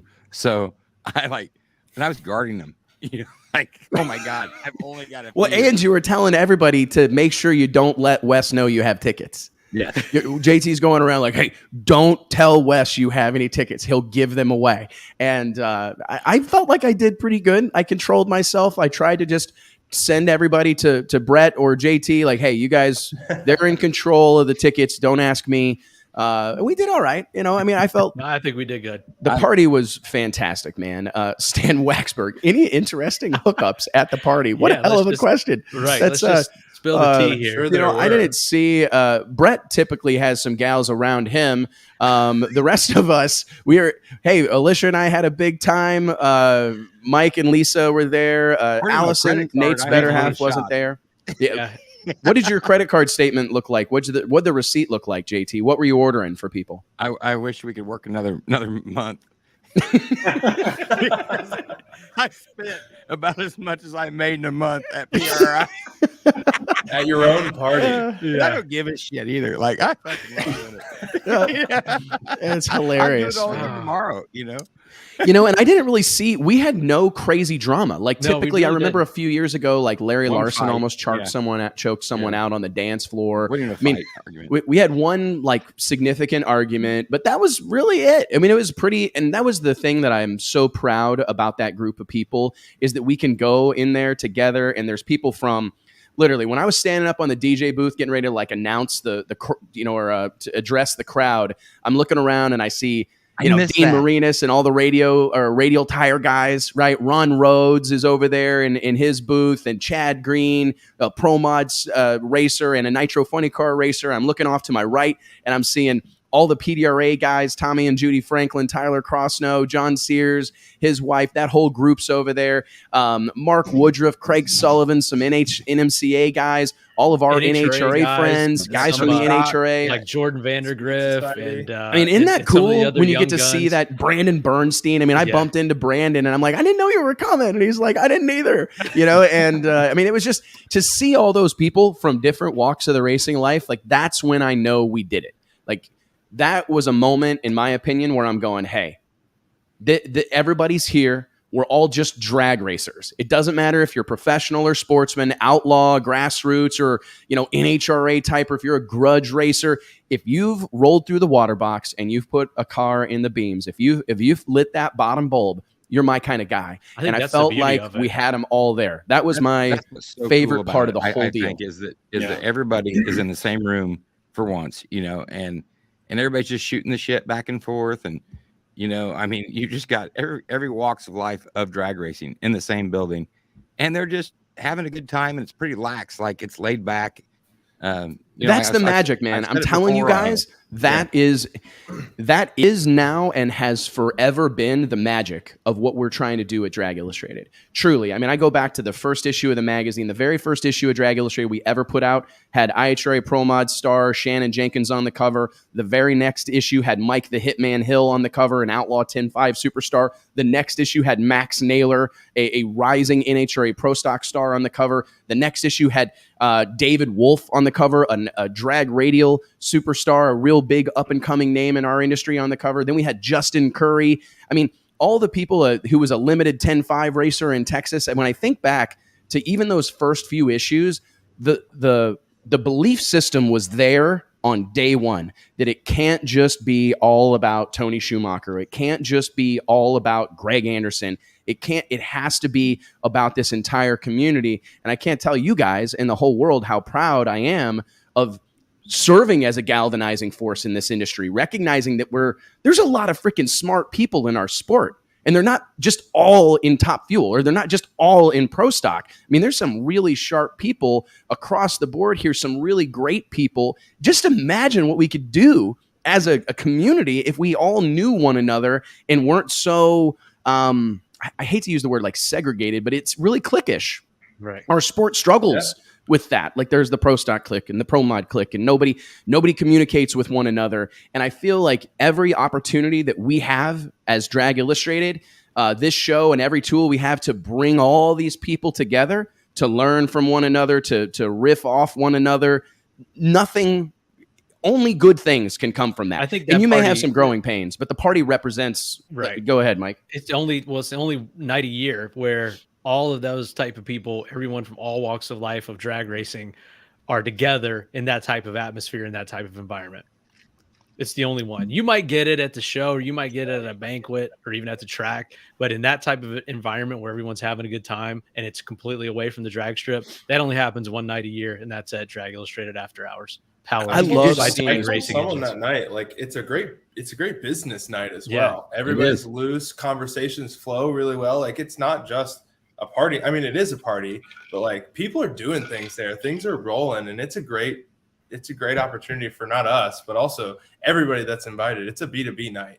Yeah. You know what? Well said, man. Brett doesn't even drink, right? Brett's like one of the guys on our team that's like, I need to have him pure as the driven snow, right? But Brett was having fun, and I think you were making a business function out of it, weren't you, Brett? Like, do you agree that the PRI or the DI After Hours event has a business purpose as well as a fun purpose? It was definitely a lot of fun. We brought a lot of advertisers with us to the party, and everybody seemed to have a good time. I think even a few like current or potential advertisers. I used that opportunity to really razz Rob Fisher and the guys at E3 Spark Plugs. I'm like, hey man, you're in the booth with us. We need you to get that checkbook out. You know what I mean? And I'll make an invoice right here tonight if you want.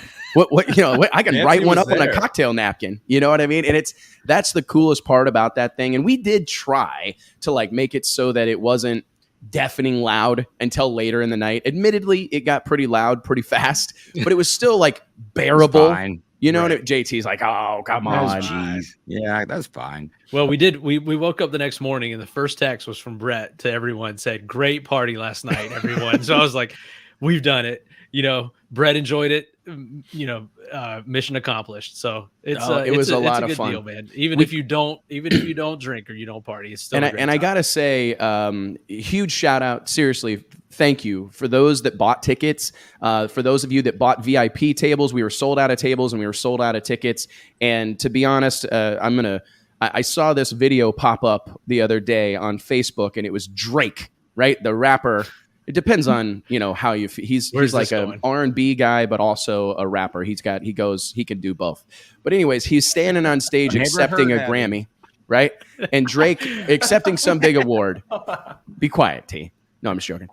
Drake standing on stage accepting a big award, and he goes, "Hey, I may be the one up here accepting this award, but to all of you artists in the audience and watching online or wherever, if you're selling tickets to your show, and if you're selling albums, and if you've got people waiting in line to come in and watch you play music or do whatever it is you do, you don't need a trophy to feel like a winner, because that is winning." And I got to tell you, to sell that place out of tickets, to sell it out of VIP tables, I'm really proud of that. And it's not lost on me, the significance of that. So all of you that bought tickets, that scanned the QR code, that bought them in advance, thank you. Seriously, we genuinely enjoyed getting to see you. We genuinely enjoyed getting to hang out with you. I hope you all got home safe. I think pretty much everybody did, or at least to the best of my knowledge.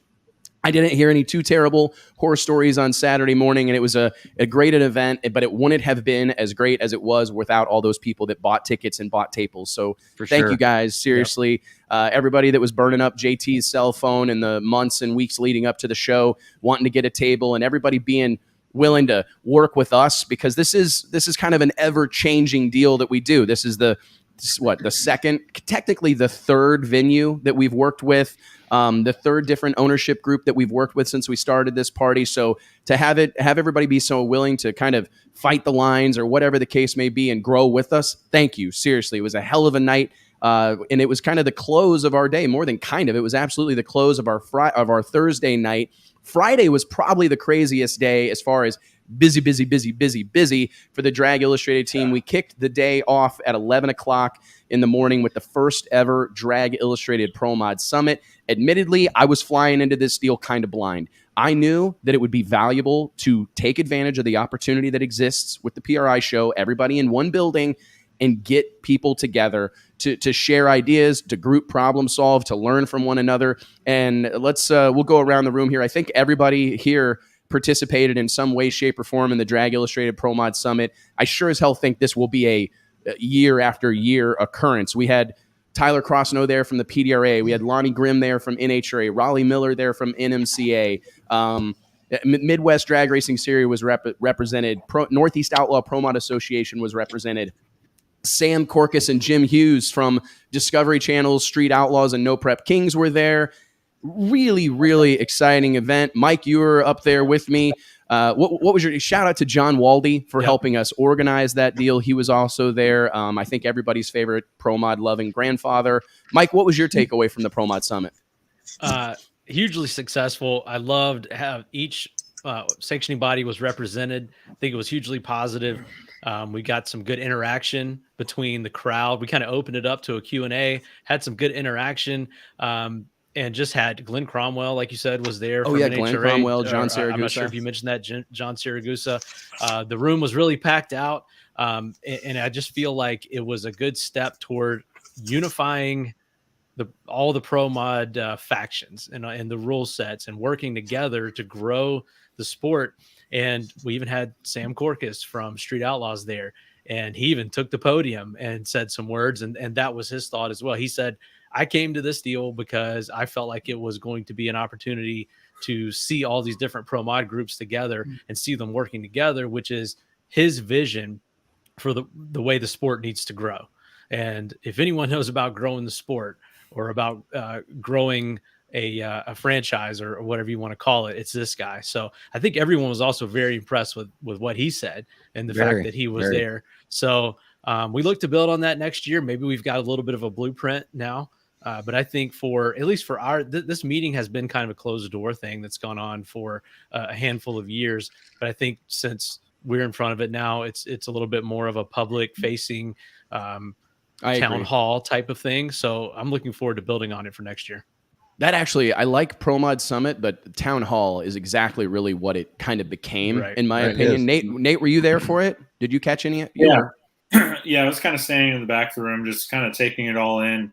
It was really impressive to see how many people were there. Like you said, how many people from so many different walks of the sport. Not only Pro Mod invested guys, but also Street Outlaws, and I saw some bracket racers there, and plenty of different media people. And it was impressive because that room wasn't one that was like you couldn't stumble into that room. You had to look for that room. You knew where you were going. So all those people that were there really wanted to be there, made it a point to make that a part of their PRI show. And I think that just says a lot about the state of pro mod racing. It was cool to see like an acknowledgement of the success that type of thought can lead to. Tyler Crossnow came up on stage and was kind of talking about how Victor Alvarez and the team at Bradenton Motorsports Park, fresh off this hugely successful Snowbird Nationals event, the 50th annual Snowbird Nationals that sold out 50 entries for Pro Mod in a few minutes. He pointed to the fact that that event ran PDRA rules, right? And the effort that goes on behind the scenes to make sure that these guys are able to race in multiple venues. They talked also about the effort here in 2021, or the end of 2021 going into 22. There's hardly any overlap, right? I mean, you could run every PDRA race and every NMCA Extreme Pro Mod race. You could run both of those series and dive into some Northeast Outlaw Pro Mod events. That willingness to kind of ring each other's phones and ask one another, like, hey, here's my schedule. Is there any problems on here? It just seemed like we know that this can work. Good things can come from this type of collaboration. So I was especially proud of it. We kind of bookend our morning with that event, guys, and then we headed over to what was, without question, an unequivocal success, unbelievable success. The 6th annual Drag Illustrated 30 Under 30 press conference, where we revealed the cover of the magazine, put jackets on the back of all 30 of our DI 30 Under 30 class of 2021 members. To me, that was probably the highlight of the whole deal. That crowd that we had in the room. I believe all of y'all were there. It was packed wall to wall. We're clearly going to have to get a larger venue for that as we move forward. Goosebumps. Did you have goosebumps? I still do. Everybody drank. Hey, listen, that was a goosebump inspiring moment. Seriously, when I looked out at that crowd and saw the racers that were there and all the big wigs that were there, and then I look along the wall and I see all these young folk talking to one another, and the looks on their faces. It was special, man. I can't say enough about what that deal. It just keeps growing every year. It does. Every year it gets better and better and better, and I think so many people strive to be in it now, right?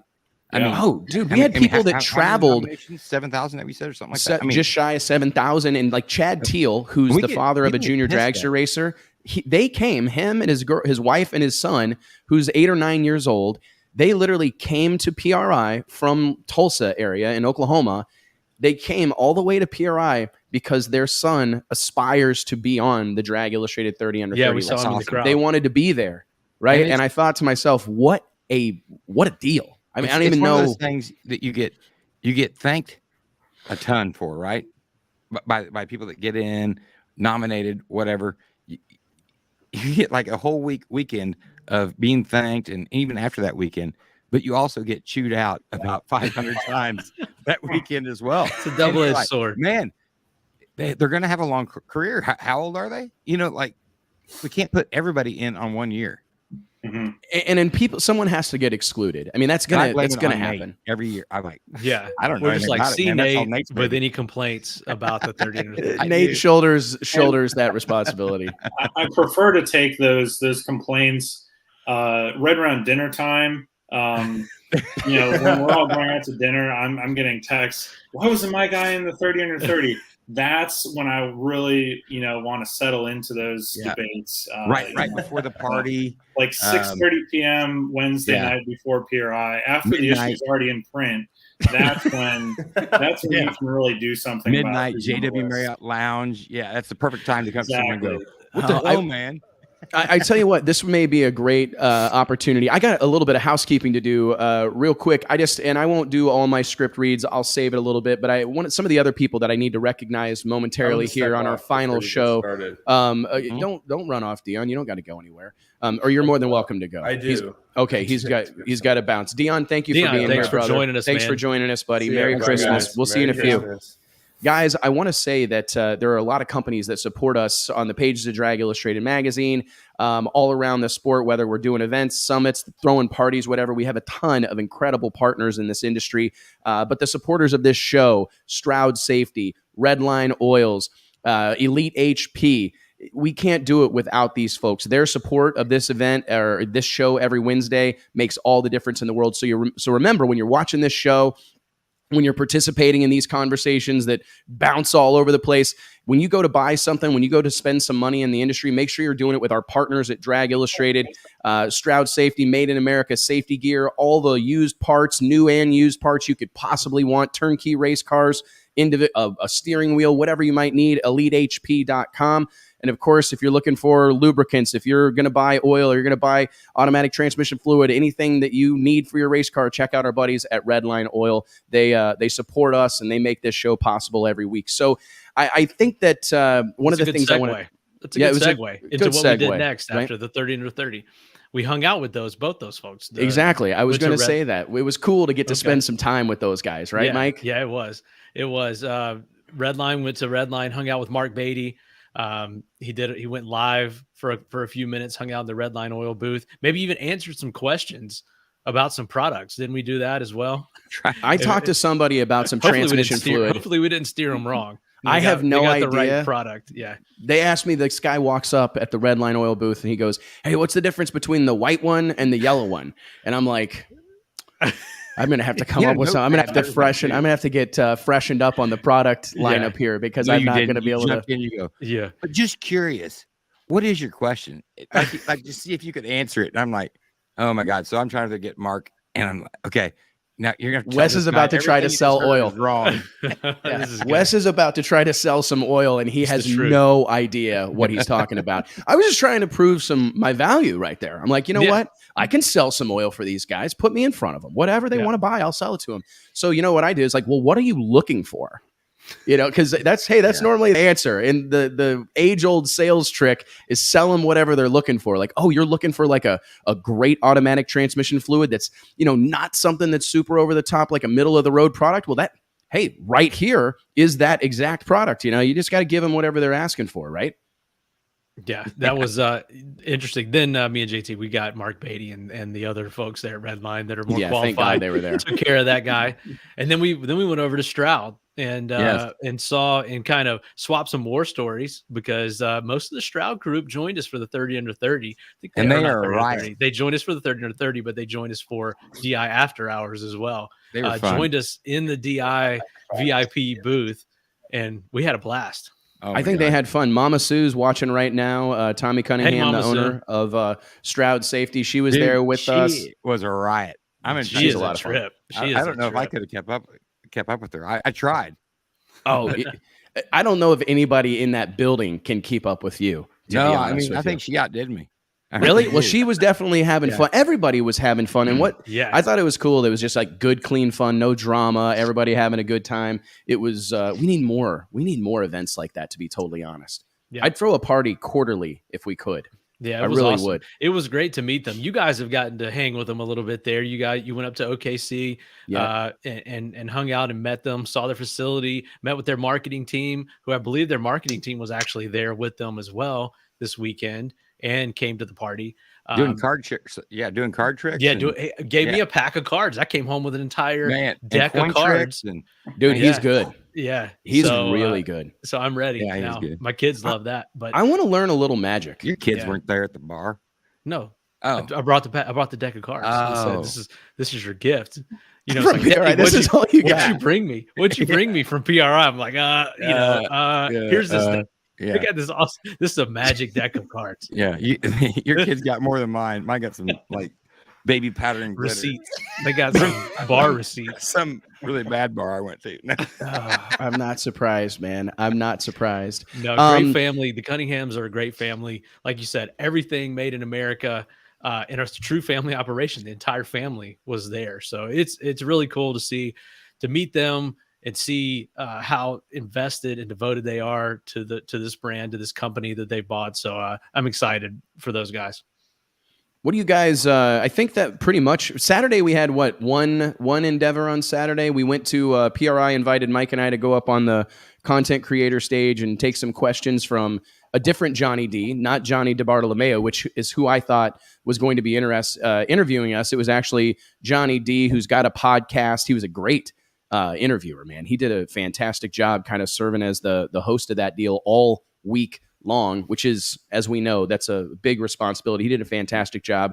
Had a decent crowd in there, and it was streamed live on the internet, I think. So it was a cool experience. I certainly appreciate the PRI show thinking of us and inviting us to go be a part of that, because it was a cool moment for me, at least. I thought it was cool. Absolutely. I mean, and I look back too, he had who's who on that stage, and he does a great job. And that's another cool example of someone, you meet someone outside of the drag racing industry. Necessarily, he's done a lot of NASCAR stuff, but just a great energy and a great host for that deal. And I hope that they continue to grow that content creator stage next year. We talked to Dr. Meyer about that. They've got some big plans for it.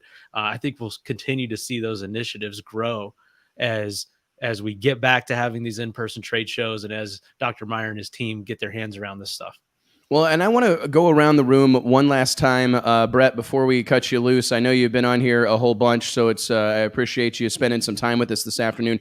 In that content creator room was the what was it called? The electric vehicle showroom or whatever. Yeah. It was one place where they had a bunch of EVs on display.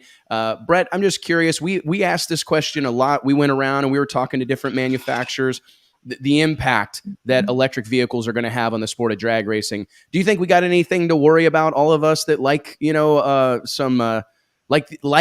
combustion engines, don't want anything to change? Do you think we have anything to worry about in the immediate future? I don't think so. I think you'll see it. I don't think I'll live long enough to see it. I think the electric deal is coming, but I don't think our country as a whole, I don't think the infrastructure is there just yet. I don't either. Mike, what's your take on it? That's totally my take on it. I mean, I love the way that they're approaching it from a performance standpoint. I almost feel like that they're trying to sell the public on how quick and fast these things can be. And I think that's actually a great way to go, because that's going to get people, it's going to put that concern out of their mind, and especially for us in the high performance industry. But from a day-to-day usability standpoint, for a long trip standpoint, that's going to be an issue. So that's really, they've got to start addressing that and figuring out how that's going to work before I'm bought in on it. 100%. Nate, do you have any concerns, or can you get excited about? I mean, I actually saw a sign for the National Electric Drag Racing Association. I think I saw, or NDRE something. I mean, clearly there's people that are interested in this type of stuff, and I appreciate it most assuredly. But do you think that it has a place in our industry? Do you think it has some staying power? I think it does. This was, I think every year at PRI, you see some of these electric vehicles, and like you said, that Electric Racing Association, I've seen them there in past years. But usually the electric vehicles are just kind of almost like a sideshow kind of thing. Right. Whereas this year, it was a serious presence, like you said, a dedicated room in a section of the show. And I do think, I do think it will continue to grow. It's not going to take over. I don't think you have to worry about Top Fuel electric, becoming the new thing, or Radio versus the World electric. I don't think that's going to happen. But I think we have to accept that there's going to be a portion of the sport that's these electric Copos or Cobra Jets or whatever, or electric dragsters. You have to let that exist. You can't don't take away my internal combustion engines. No one's taking away that. We're just adding, they're just adding that side of it. So I think it'll be a good thing. I think so too. And ladies and gentlemen, oh my goodness, the one who runs everything here. Welcome to the show, Nancy. This is a first. I didn't even know you were coming. Well, I mean, I figured why not? You guys are having all the Christmas fun. Yeah, we are having fun. I had a hat to put on, but we had to do a car swap and I forgot to grab it. So I'm not very festive. Sorry, guys. Let's give Nancy, you got the right color on. Give Nancy a big intro. This is where we've all got to be on our best behavior now. The boss is here. Oh, she's used to it by now. Yeah, she's actually I think we've got her used to us by now. If we haven't run her off yet, I think she's here for the long haul. She's tolerated a lot. And seriously, right here in front of the world, Nancy makes the world go round for us here at Drag Illustrated. So let's give Nancy a round of applause. She made all that supporting all of us. Oh my goodness. Seriously. Nancy's our CFO at Drag Illustrated. So she keeps us going, making sure that we're not making too many bad decisions. She lets us make a few. She gives us like a bad decision budget. And we just work against it all year long. You know what I mean? It's so funny. Thinking that this year is so funny at PRI because obviously we don't see each other that often because we don't live very close. But I was like, okay, I think I'm finally like at a comfortable spot with these guys when we're together that I'm not like, before I wouldn't say anything. I was telling JT that one of the days at PRI, those first couple of years I came with you guys, I don't think I said a word the whole weekend.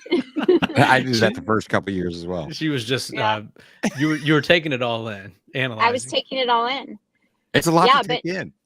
It is. You guys are a lot to take in. That is true. Well, not just us, but you're like thrown into PRI. You're like, you know, where you show up and everybody's coming to you going, "How do I get my car in that magazine?" You know what I mean? And then you sit there and you're like, I have no clue like, what you're telling me. I don't even know what drag racing is. Yeah. Nancy's really good about, she just turns to whatever other member of the team is there and goes, I don't know, Mike or Wes, what do you think about that? And we're like, Nate. So if you want something done in the magazine, just talk to Nate. And Nate's like, evil eye. You guys are all like, oh great, Nancy's sending us somebody. What's this person gonna ask? Right. No, I think you've done an incredible job of like leaning into it and directing traffic the way that you have. But you make a good point. And JT, I think this is a good thing we could talk about briefly just about PRI.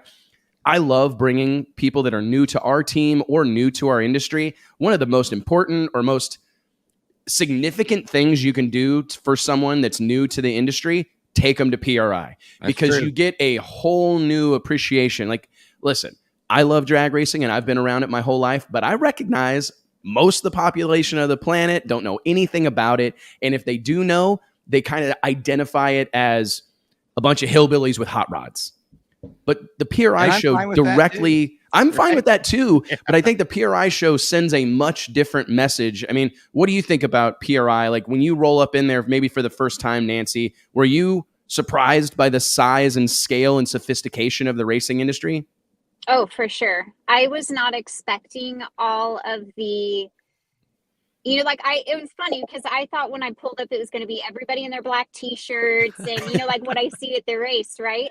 So seeing like businessmen with serious businesses and actually the very first year was really funny because I went home and told my husband, I'm like, there was a whole booth with like 5 little washers. I have no idea what they were, but they looked really cool. And they had a whole booth for them. So they must be important for drag racing. But yeah, it's pretty impressive that like a business has such a specific role in motorsports. Is very intriguing to see that. And it has been really cool to see that. And then the booth next door will have some awesome race car, so it's pretty fun. It's fun to see all the people, that you guys have been writing about in the magazine or putting on the cover. And I'll be like, oh, look, I've seen that person before. They were on the cover, so it's fun. It's fun to be a little bit more engaged than I was the first couple of years, just because I didn't know anything about drag racing. So, listening to you guys on the show, reading some of the articles in the magazine, I'm getting a little bit of info. So. Oh, you've got more than a little. And it's true, though, because I get a kick out of that, too. Like going to PRI and seeing these dudes busting around in like business suits. They're there to do work. And it's just a great reminder of the sophistication that exists in our industry, right? I mean, because it's way more big business than I think a lot of us realize. I mean, there are plenty of ma and pa shops and that are still thriving and some really sizable businesses that still operate in most ways like a ma and pa type of business. But man, you go there and you see these sprawling displays and the aluminum scaffolding and the lights and all the effort that goes into being there. And you realize like, man, our industry, this is not just a bunch of car guys with shop towels in their back pockets. I mean, those guys exist for sure. And thank God for them. Those are who I relate to. But this is big business out here. And there's a ton of opportunity for me. I go to that show every year, and as excited as I am about all that we've accomplished and how far this deal has come in the last couple of years in this pandemic that we've operated in, it's been about survival as it has been, as much about survival as anything else. And I'm super proud to still be here after all these years, especially in an ever-changing media landscape, right? But to go there, I just feel like, man, there's still so much more to do.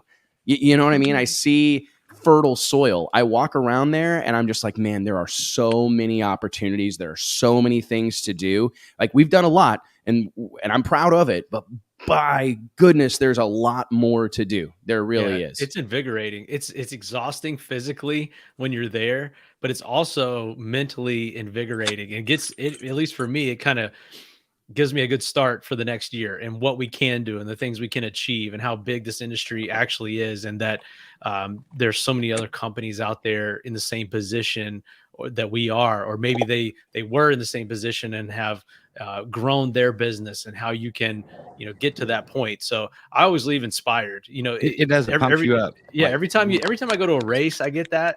And I'm reminded that's why we go to the races, is to see these people, be around the sport, and to feel that energy. But you also get that at PRI from a business perspective. So as much as it'll wear you out, it also invigorates you. Agreed. One of the things that I want to mention that I think is unique about our group, and maybe not everybody knows this, but Drag Illustrated is a far-flung operation. We got Mike out there in North Carolina, JT in Northeast Missouri, Nancy in the Lake of the Ozarks, Nate, you're in Indianapolis area outside of Indy. We got Dion here in Fort Worth with me. Caroline's also back in Northeast Missouri. This is a far-flung. Josh is in Columbus, Ohio. Right? I mean, this is Brett's in Mooresville, North Carolina. I mean, this is a far-flung operation, and we were before COVID.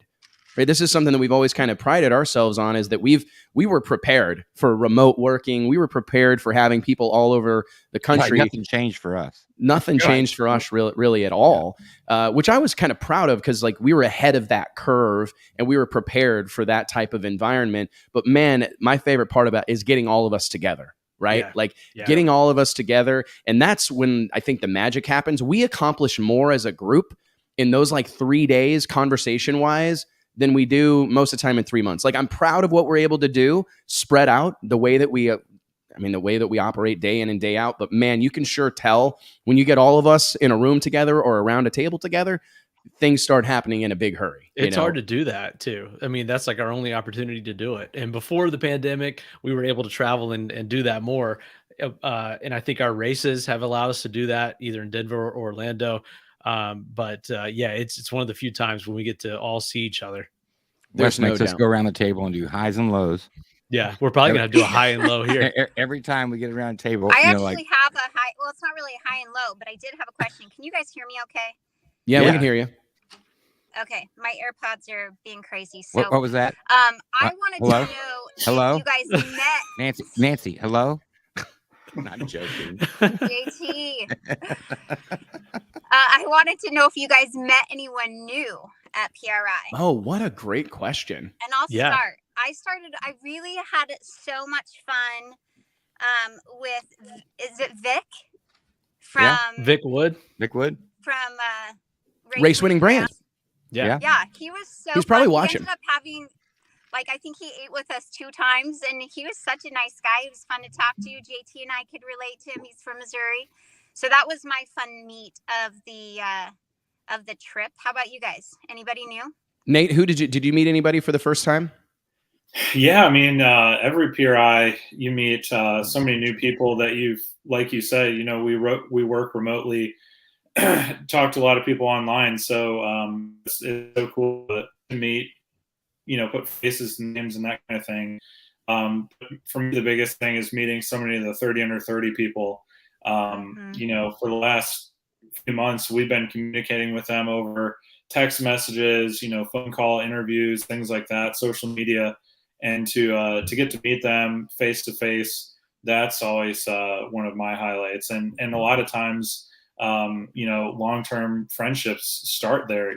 These are people that are in my age group, very relatable paths. So that's always the highlight for me.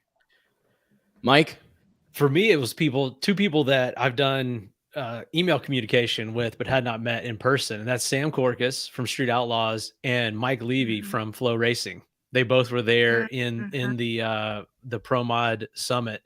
So it was cool just to shake hands, put a face to a name, and talk a little business with those guys. Two people that I feel and actually met each other. It was kind of a three-way discussion there, and those two communicated and started chatting about some stuff. So it's cool just to see people that I feel like are moving our industry forward with some new ideas, communicating and allow us to be a part of that. Agreed. JT? Man, I same as Mike. Like a lot of times you meet someone, you know, over Facebook, or not even meet them, but you follow their family, you know, their racing, everything else, their business opportunities that they're getting. But you until you meet them face to face, I mean, that's when it all kind of hits home. And you feel like that you know them all. It's so different than what it used to be 10 years ago or whatever, you know. Now you basically know someone's backstory, right? Before you know what their kids look like, you know their dog's name, and even know if this guy's even a good guy or this gal's a good gal, you know.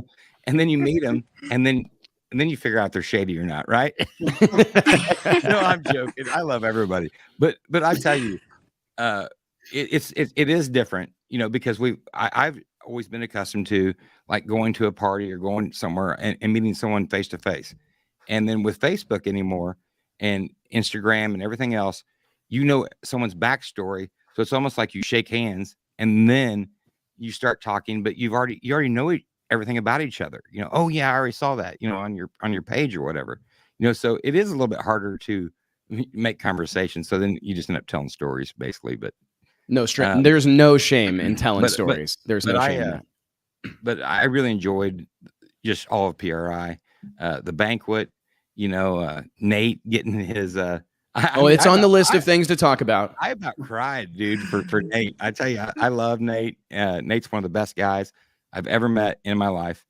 And, you know, when he got that award at the PDRA banquet, I literally thought, my God, you know, this is one of the most awesome things I've seen. Well, he deserved it, man. Well, you're gonna have him crying again. Yeah, I mean, you're gonna have him teary-eyed again. I was tearing up.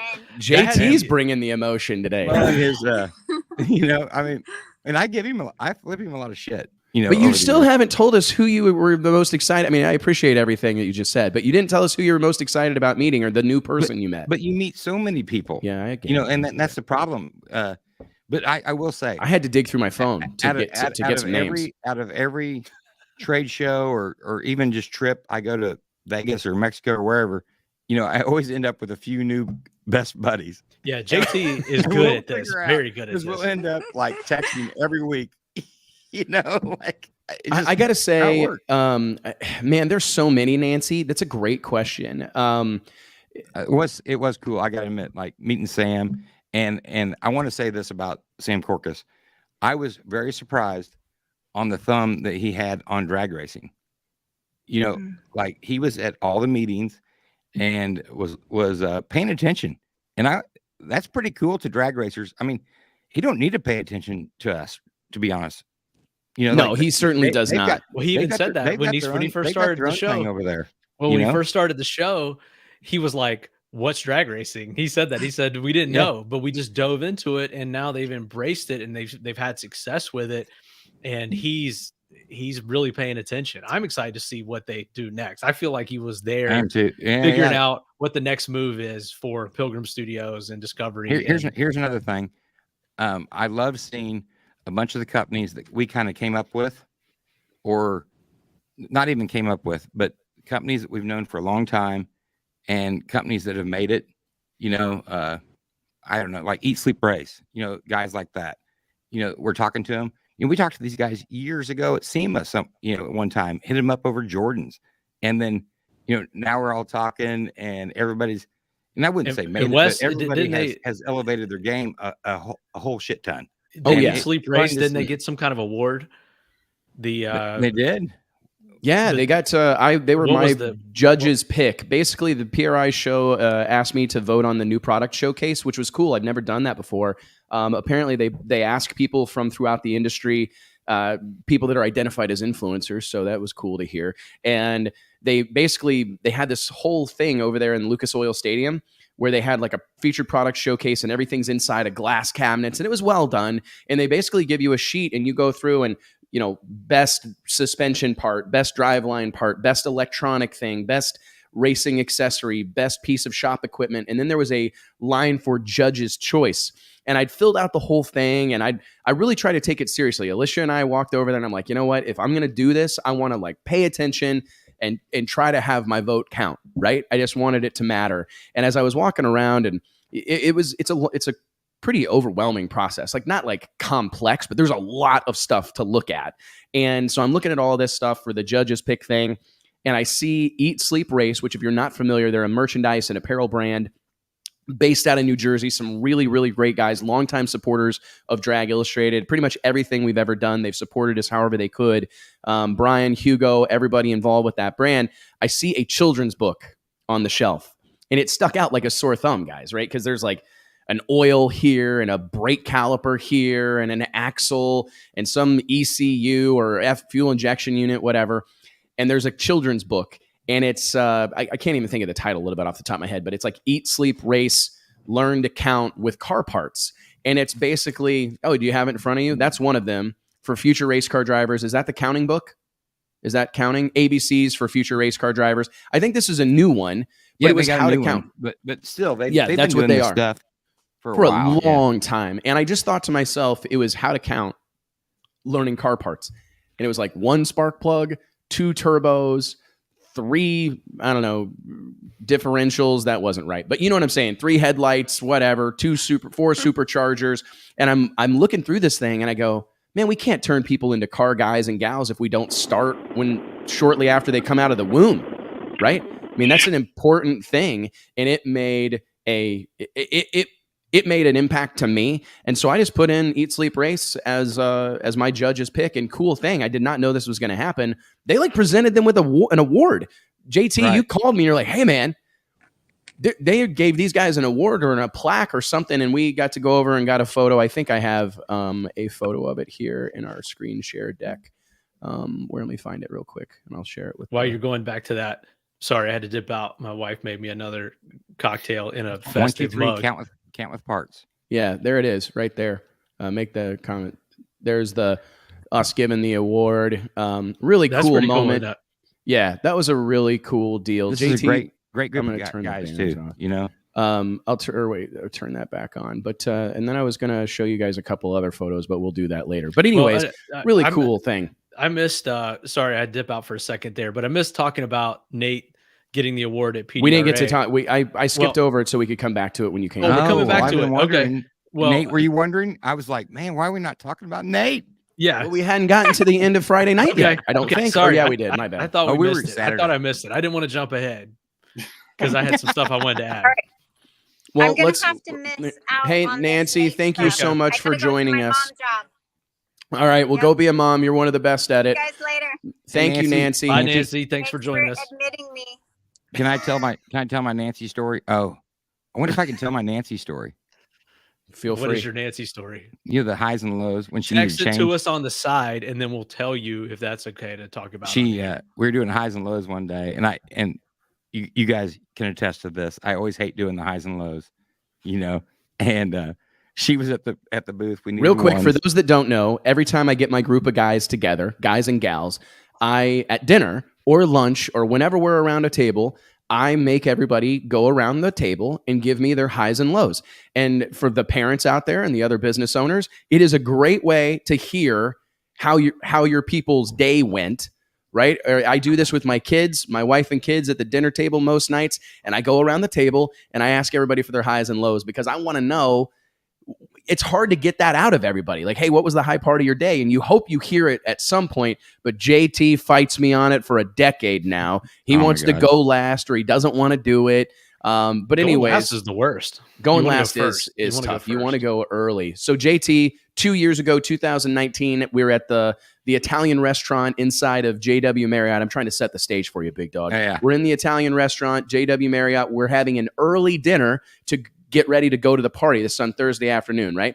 So it's JT's turn. And the floor I is finally yours. had a high, like I couldn't wait for them to ask me. And matter of fact, I think that maybe we're going to go through this dinner without doing it. And I'm like, dude, like I finally got one and you're not going to do it. And oh yeah, guys. All right, guys, highs and lows. And so the night before or the day before, Nancy needed ones at the booth. Because we're selling subscriptions. I don't think we're supposed to sell stuff, but we did. Well, no. Well, we had the Christmas tree in there doing yeah. Anyway, so I'm like, just give me like $300. I'll get change. I'll get all the ones we need. She's like, I'd appreciate that, JT. I don't know where you're gonna find a bank open. I got it handled. and so I think it was after the party. I think it was actually after the party. So this has been the next night. Me and like you don't got to name names. Okay. Yeah. Okay. Me and a bunch of my buddies. We were all outside the party and we decided to go to this, this dancing club down the road. And man, I'm talking, it was a hole in the wall. I mean, I'm telling you what, like I've seen some bad ones. This thing, which anybody that's at PRI probably knows what I'm talking about. It's bad. And I'm like, hey man, I need a bunch of ones. And the guy goes, dude, no problem. Just go to that back room back there, the smoking lounge, and you can cash out these girls. I'll send them back there when they come off stage. I'm like, okay. I'm sitting back in this back room and it's like lawn furniture, with the waffles, the wire waffles. And I'm sitting in this chair and they're sitting down and I'm handing them 20. They gave me 20. I take that, hand them 20. I'm sure everyone who got change from us that day, you may have started COVID. Yeah. So then I walked into the show the next day and I hand Nancy this stack of 300 ones. 300 ones. And she goes, oh my God, where'd you get those? I said, you don't want to know. But I waited until the highs and lows dinner, just so I could tell her where I got this. Oh, man. That was the high of my day. That was that's a pretty significant high. I think that's a fair one, man. The problem is on those deals is come with lows. Like when you're having fun, you're around your crew that you haven't been around with all year. I mean, is there really a low? Not really. No, you're reaching. You're reaching to try to get a low. Yeah. It is. But like the lows, like we just need to skip over that.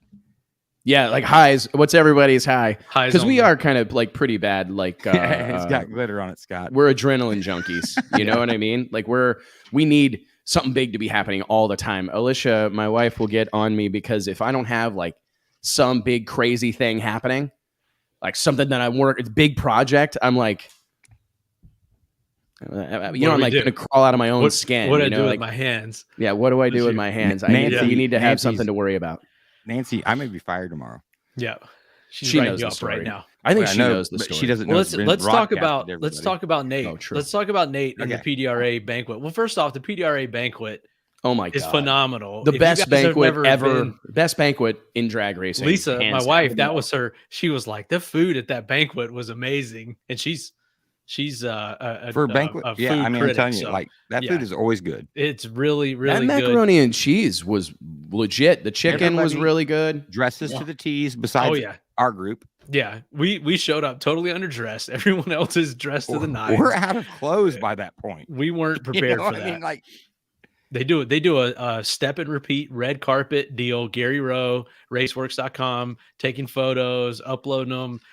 What else do they do? They've got a dance floor in the middle, music.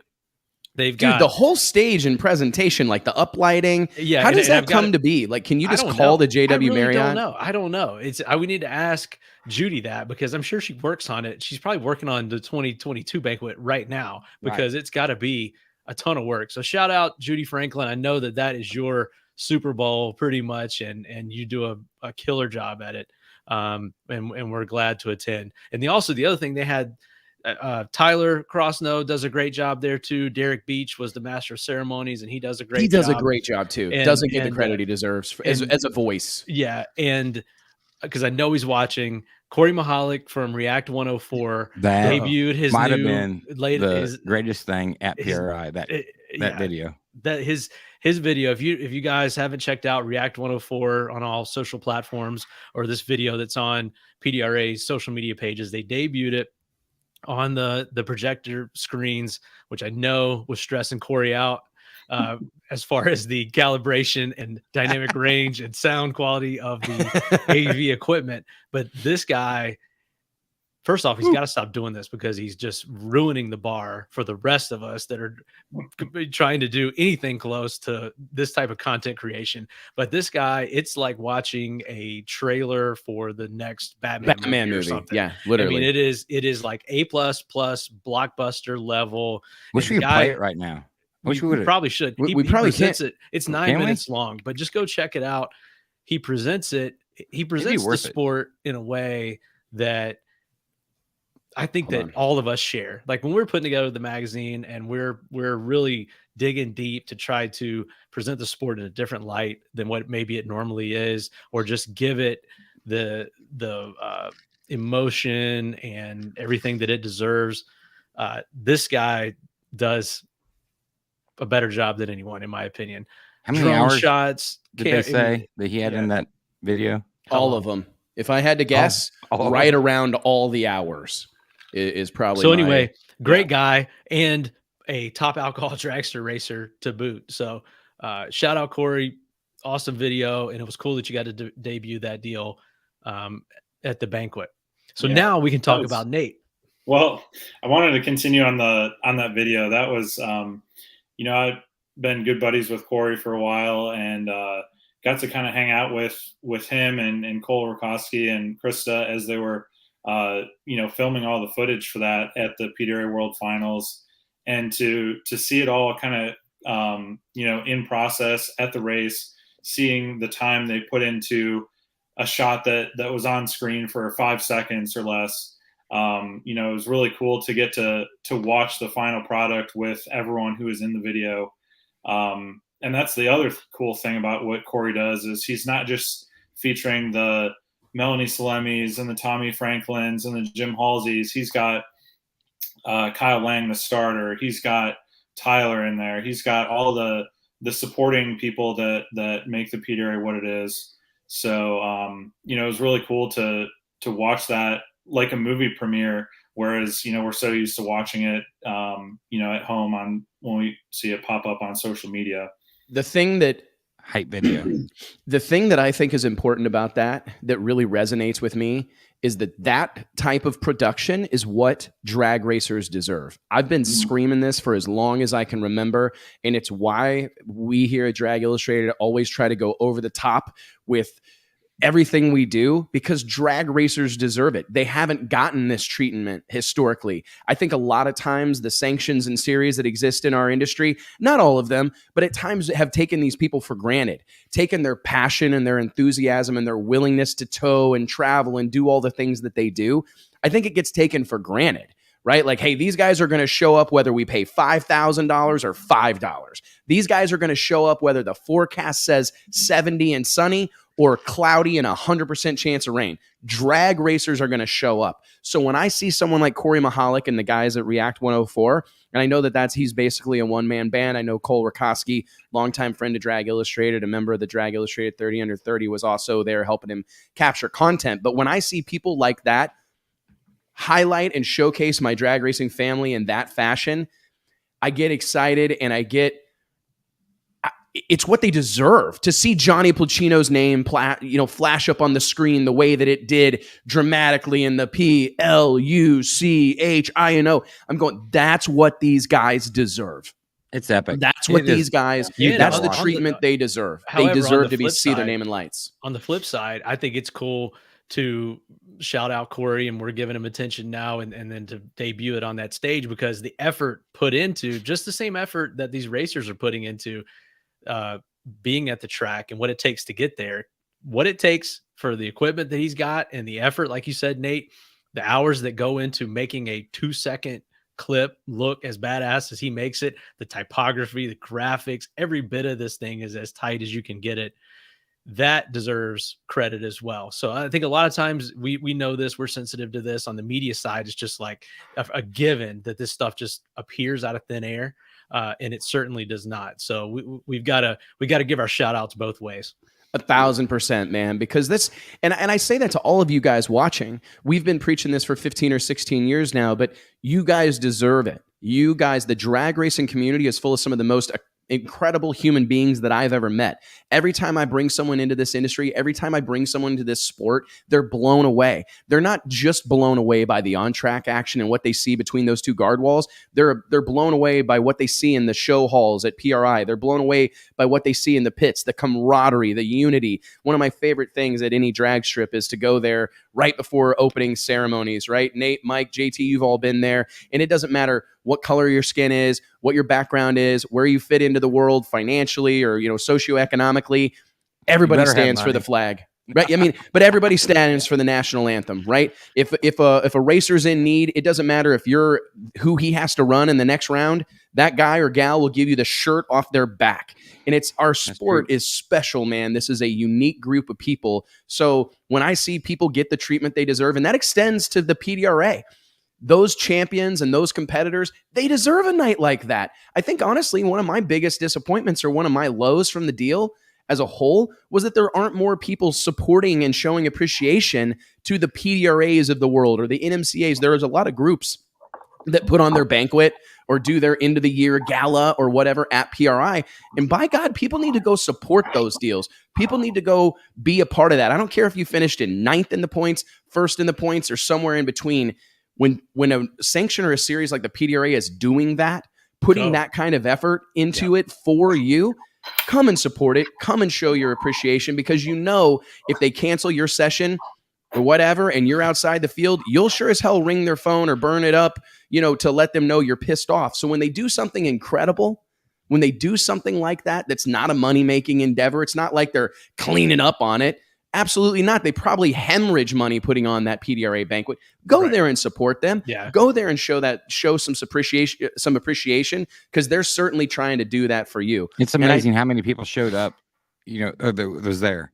Yes. Yeah. They had a great turnout. Great turnout. Yeah. Don't get it wrong. Don't get it twisted. The place was packed, and it was all the people you needed. But at the same time, I do go, you know what, man, whenever they do these things, and it's not just PDRA, NMCA, Northeast Outlaw Pro Mod, Midwest Drag Racing Series, when they step up and do incredible things like that to reward their racers and show their appreciation, I wish people would be accepting and be receptive and support it, man. Showing their appreciation. PDRA showed their appreciation for all of our man, Nate Van Wagenen's efforts, covering their series and the long nights, the hard work, getting those press releases out, and really just representing Drag Illustrated and the PDRA in a professional manner. I think Nate has become like a PDRA legend over there in his time. We knew about this a little bit ahead of time, but they got down to the end of the night and announced the Brian Olson Memorial Award, which, Nate, I'll let you maybe explain more exactly what that entails, but basically honors someone that shows the spirit of the PDRA and the work ethic and the energy that Brian Olson brought to the table when he was involved with it. But they, as a surprise deal, had Nate Van Wagenen up on stage and presented him with that award. Were you like truly what was whenever you heard them, Nate, start describing you, your typical routine? For those that don't know, Nate has been traveling with the PDRA for several years now, going to every race that they go to, whether it's on schedule or rain delayed for 2 days. Nate's there typically from the start to the finish. You've been doing it for a long time. You provide the world, Drag Illustrated, and every other media outlet. I can't count the number of times I've logged on to various drag racing websites and seen a story that you wrote about the PDRA races, Nate, without your byline, right? Without giving credit to you. It's a service that we provide the PDRA, that you provide the PDRA. Did you have any idea, Nate, that they were talking about you? I really had no clue. Typically when they're planning on giving someone one of these surprise awards, we'll kind of you know, Judy and Tommy or Tyler, they'll kind of ask the person like, you're going to PRI, right? You're going to the banquet, right? You should probably be there. You should probably make plans. And, you know, I guess it was just assumed that I was going to be there because, you know, the DI team, we've gone to every one that they've had. So it was a complete shock as they were starting to describe, you know, they're like, oh, this guy, he spends late nights at the track. I'm like, well, that's a lot of the people there. You know, most of them are there late. And then they said, Derek said, you know, he's not always the first to the track. I'm like, okay, well, that's probably me. You know, that was it was a huge honor. You know, I can't thank Tyler and Tommy and Judy and the whole PDRA staff, because from what I understand, it's the PDRA staff that kind of decides that collectively. You know, it really means a lot that they thought of me for that award. I saw the exact moment when Nate realized it was him, because he went from like, you know, just intently listening and watching like he was, and then just like kind of started looking down, like shaking his head like, oh my gosh, I can't believe this is about to happen. But I know Nate, and he was like, why didn't somebody tell me so I could make a speech? Because, you know, he would have worked on that thing. But that was the like best part weeks. of it is But when he you walked did. when he Yeah, walked up there and he's like, sorry. I didn't have time to prepare a speech on the walk to the stage. Yep. It was awesome though. I think the whole team, man, we jumped up. I definitely had some waterworks going. We were all so proud of you, man, and jumped up, and we're glad. I was glad we were all there to cheer you on. So yeah, because you deserve it, man. That was the best part, having the whole team there. You know, like I said, Wes, you gave me the opportunity to start covering the series in 2016. I was, you know, a freshman in college. You know, had no business getting a company card and a rental car when I was like 3 years underage for getting a rental car. So, you know, it's been a really cool opportunity to travel with that group and get to know everyone involved. So, yeah, it was really awesome. And for me, it was a real point of pride, to be honest, because I love you like my own. But it's also because, and Nate knows the behind the scenes on this. And I told him, and I'm sure you remember this conversation. I said, hey, man, I'm not going to go to these races with you. And you looked at me, you're like, okay. And I said, I can't. And he's like, why?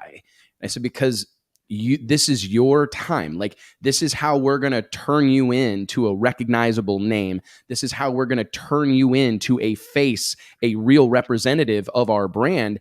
And if I go there, I don't want to steal his shine. Like, I want you to go and you to build. And I told him, I said, hey, there are going to be times that it was awkward, times that you're going to wish I was there, time that you're going to need some help, but you're going to have to go do this, because by going to all of them and being the Drag Illustrated representative, in time, not immediately, in time, it will pay dividends. And I got to say, and you will have built your own brand, and you will be this standalone thing, not just whatever guys hear from Drag Illustrated, right? Mm-hmm. And it was cool to see Friday night, basically all of that belief system and the time and energy that you've put into going to all those races really pay off. Because, you know, if it was a rotating cycle of whichever freelancer I could get a hold of, or you could get a hold of, that was going to the races, no shame in that game. You do what you got to do, right? Yep. But having it always be you is a difference maker. And now you're a part of that community. They look to you.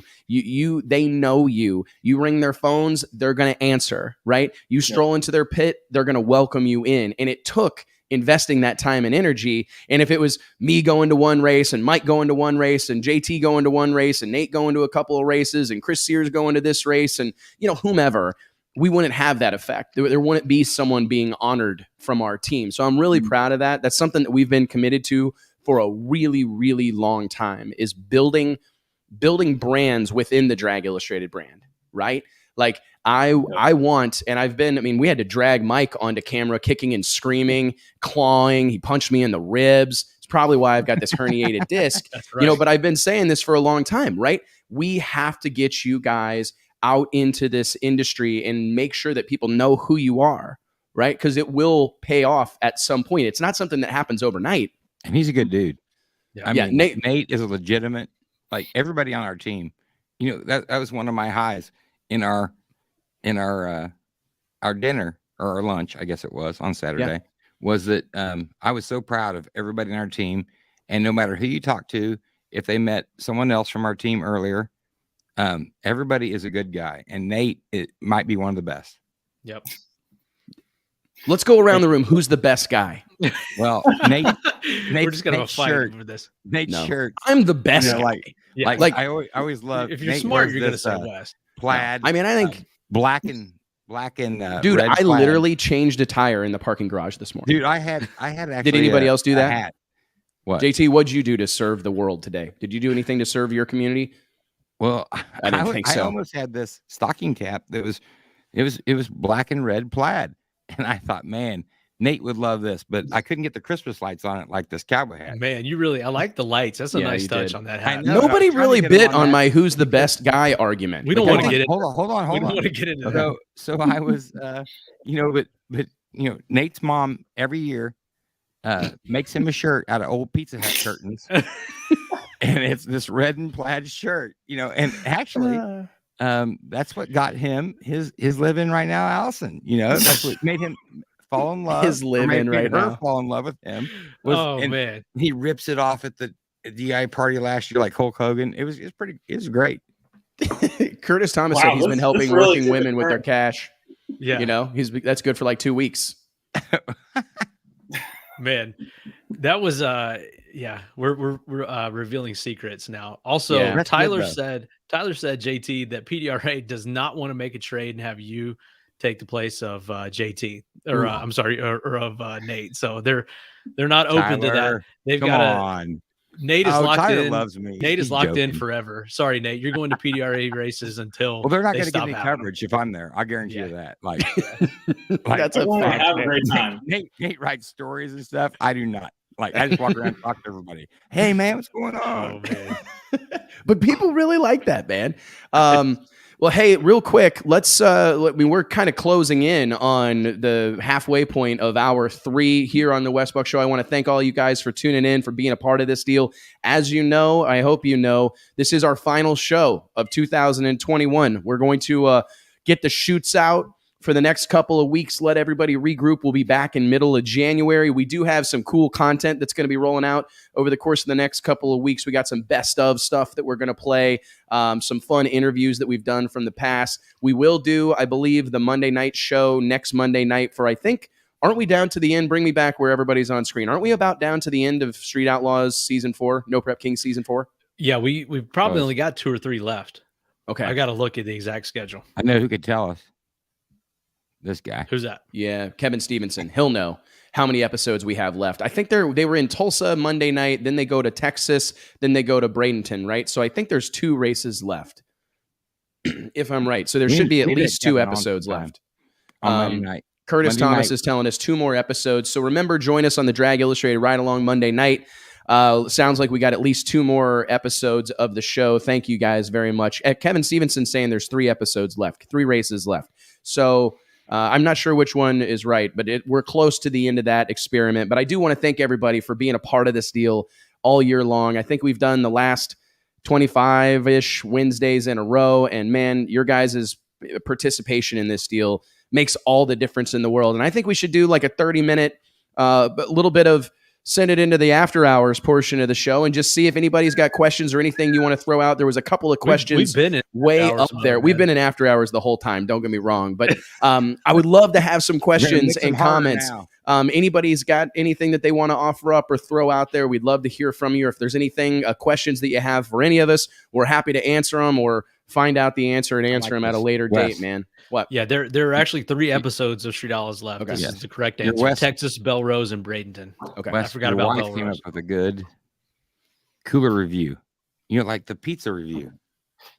That's actually a great idea. It's not a bad idea, Alicia. Like, gosh, it took you this many years, but you finally came with one. Drag Racing Central's asking, where's the NHRA ride along? We did an NHRA ride along for the first round of eliminations at the what's it called? The NHRA finals in Pomona, which I thought was really well received. That was fun, man. The problem with doing a ride along for like the whole thing is that we'd have to do it for like the whole, it's like a 4-hour deal. right? I don't know. We could probably do it. I'd be willing to do it a few times a year. Let's put a couple of races on the schedule. We could do like the Gators.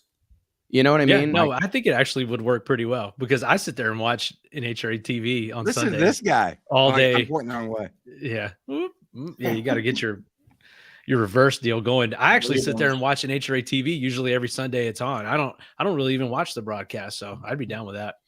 I think it'd be fun to do, just to have that kind of conversation. It'd be good content. It'd be a great piece to do. So thanks for Drag Race Central for throwing that out here, Drag Racing Central, because I think that's something that we should probably institute. We don't want to do every race because I think it would lose its luster.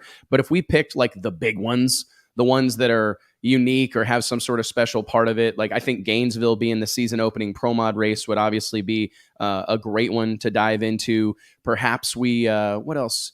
There's a couple other races on the schedule. The U.S. Nationals. I mean, I'm typically there, so that one would be hard. But maybe we could try to do it. I would happily fly home early to make sure that we were able to, do this type of thing. But yeah, great idea, and I'd love to do it. Eric Huff asks, "Do you have credentials? I've always wanted to go." It's very easy to get them, Eric Huff. I believe you just go to performanceracingindustry.com, or it might be performanceracing.com.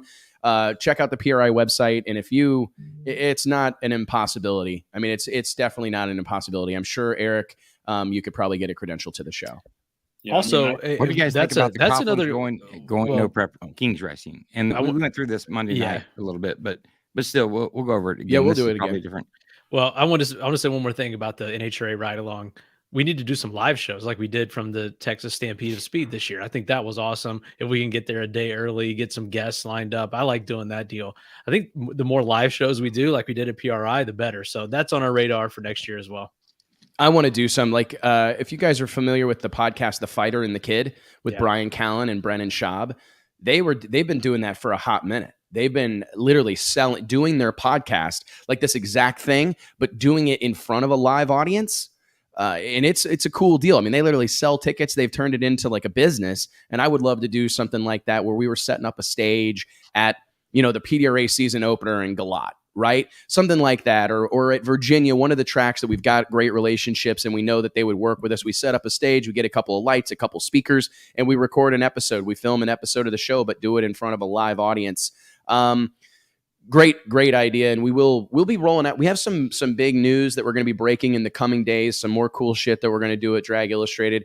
We're getting some good questions. So this is fun. Let's dive into Kevin Stevenson. If you joined us on Monday night for the Drag Illustrated ride along this past week, we were joined by Paige Coughlin, who did announce last week during the PRI show that she intends to run the full slate of Street Outlaws No Prep Kings races in 2022. Huge news, in my opinion. And a significant bite. I mean, that's taken a big bite for a new racer, but really exciting news. Personally, I'll start. If you didn't watch the show Monday night, go watch it. It's on YouTube. She crushed it from start to finish. Like, I feel lucky to have, a good relationship with many of the Coughlins and a lot of people that are involved with JEGs. But I got to tell you, this girl's got the gift of gab. She's got it. I mean, she has it in space. That's something I don't think we realized. She has it. I don't think we realized that at first. I mean, we knew her. I think we even ran a feature on her a couple of years ago. I met her in Charlotte. We started talking about having her intern, and she was pretty quiet then. And we just talk on Slack and work stuff. But then to see her kind of turn it on for that deal, and to see her at the PRI show doing her deal there. She's done kind of a media tour since then. She was on Sam in the Monday Morning Racers show last night. The Competition Plus Power Hour, yeah. Competition Plus Power Hour. It was escaping me for a moment. So she gets it. She knows the deal. She's had the blueprint in front of her. Her whole family, they're groomed for this, really. So I don't know what we were expecting, but to see her really take the reins of it, and the confidence that she has as she's entering a very competitive, high profile, high stakes deal, I think is pretty cool. And I'm wishing her all the best. And I think that she'll do very well. I do think she's going to do well over there, even though that she acknowledged Monday night that she's never made a pass in a door car. She's done a lot of racing and super comp. I mean, she's she's no newbie to the sport of drag racing, and obviously it's in her blood. She's part of the Coughlin hierarchy, Coughlin bloodline, which I acknowledged on Monday night are royalty here in the sport of drag racing. But I think that the poise and confidence that she has, I mean, she was thrown to the wolves with us. Who knows what you're going to see in these comments on YouTube or Facebook? She took it all in stride. She answered a wide range of questions. She's clearly camera ready, and I think she's going to be a big star. And I thought that there was the most telling part of this whole deal. One of the most popular kind of topics in 2021 was like, how do you get on Street Outlaws? Right? I mean, I heard it, why isn't Stevie Jackson on there? Why isn't Ricky Smith on there, or whomever? Right? And the answer is most of those guys don't have the capacity with their team. I mean, they're committed to doing NHRA Pro Mod, or they're committed to whatever they're running. They're not, it doesn't really make sense for them to go run every open big tire race that Street Outlaws No Prep Kings is going to put on in 2021 or 22 or whenever. Her willingness to go get in line, so to speak. A lot of people in our sport, and I'm not bad on, I'm not down on anybody who doesn't want to wait in line, who feels like they've paid their dues, they've done enough that they should be able to move to the front. I totally understand it, but her willingness to go do what everybody else that wants to break into that world has to do by going to all the races, racing for $3,000 instead of 40, not competing for $100,000 championship, right? Being willing to go to all those races, pay the entry fee, $200 or whatever it is to race for $3,000 and not have any idea who you might have to run, right? I mean, it's a different cast of characters in that open big tire class at every race because you get regional people at every one of them. Her willingness to do that, it says a lot about Paige Coughlin. This is to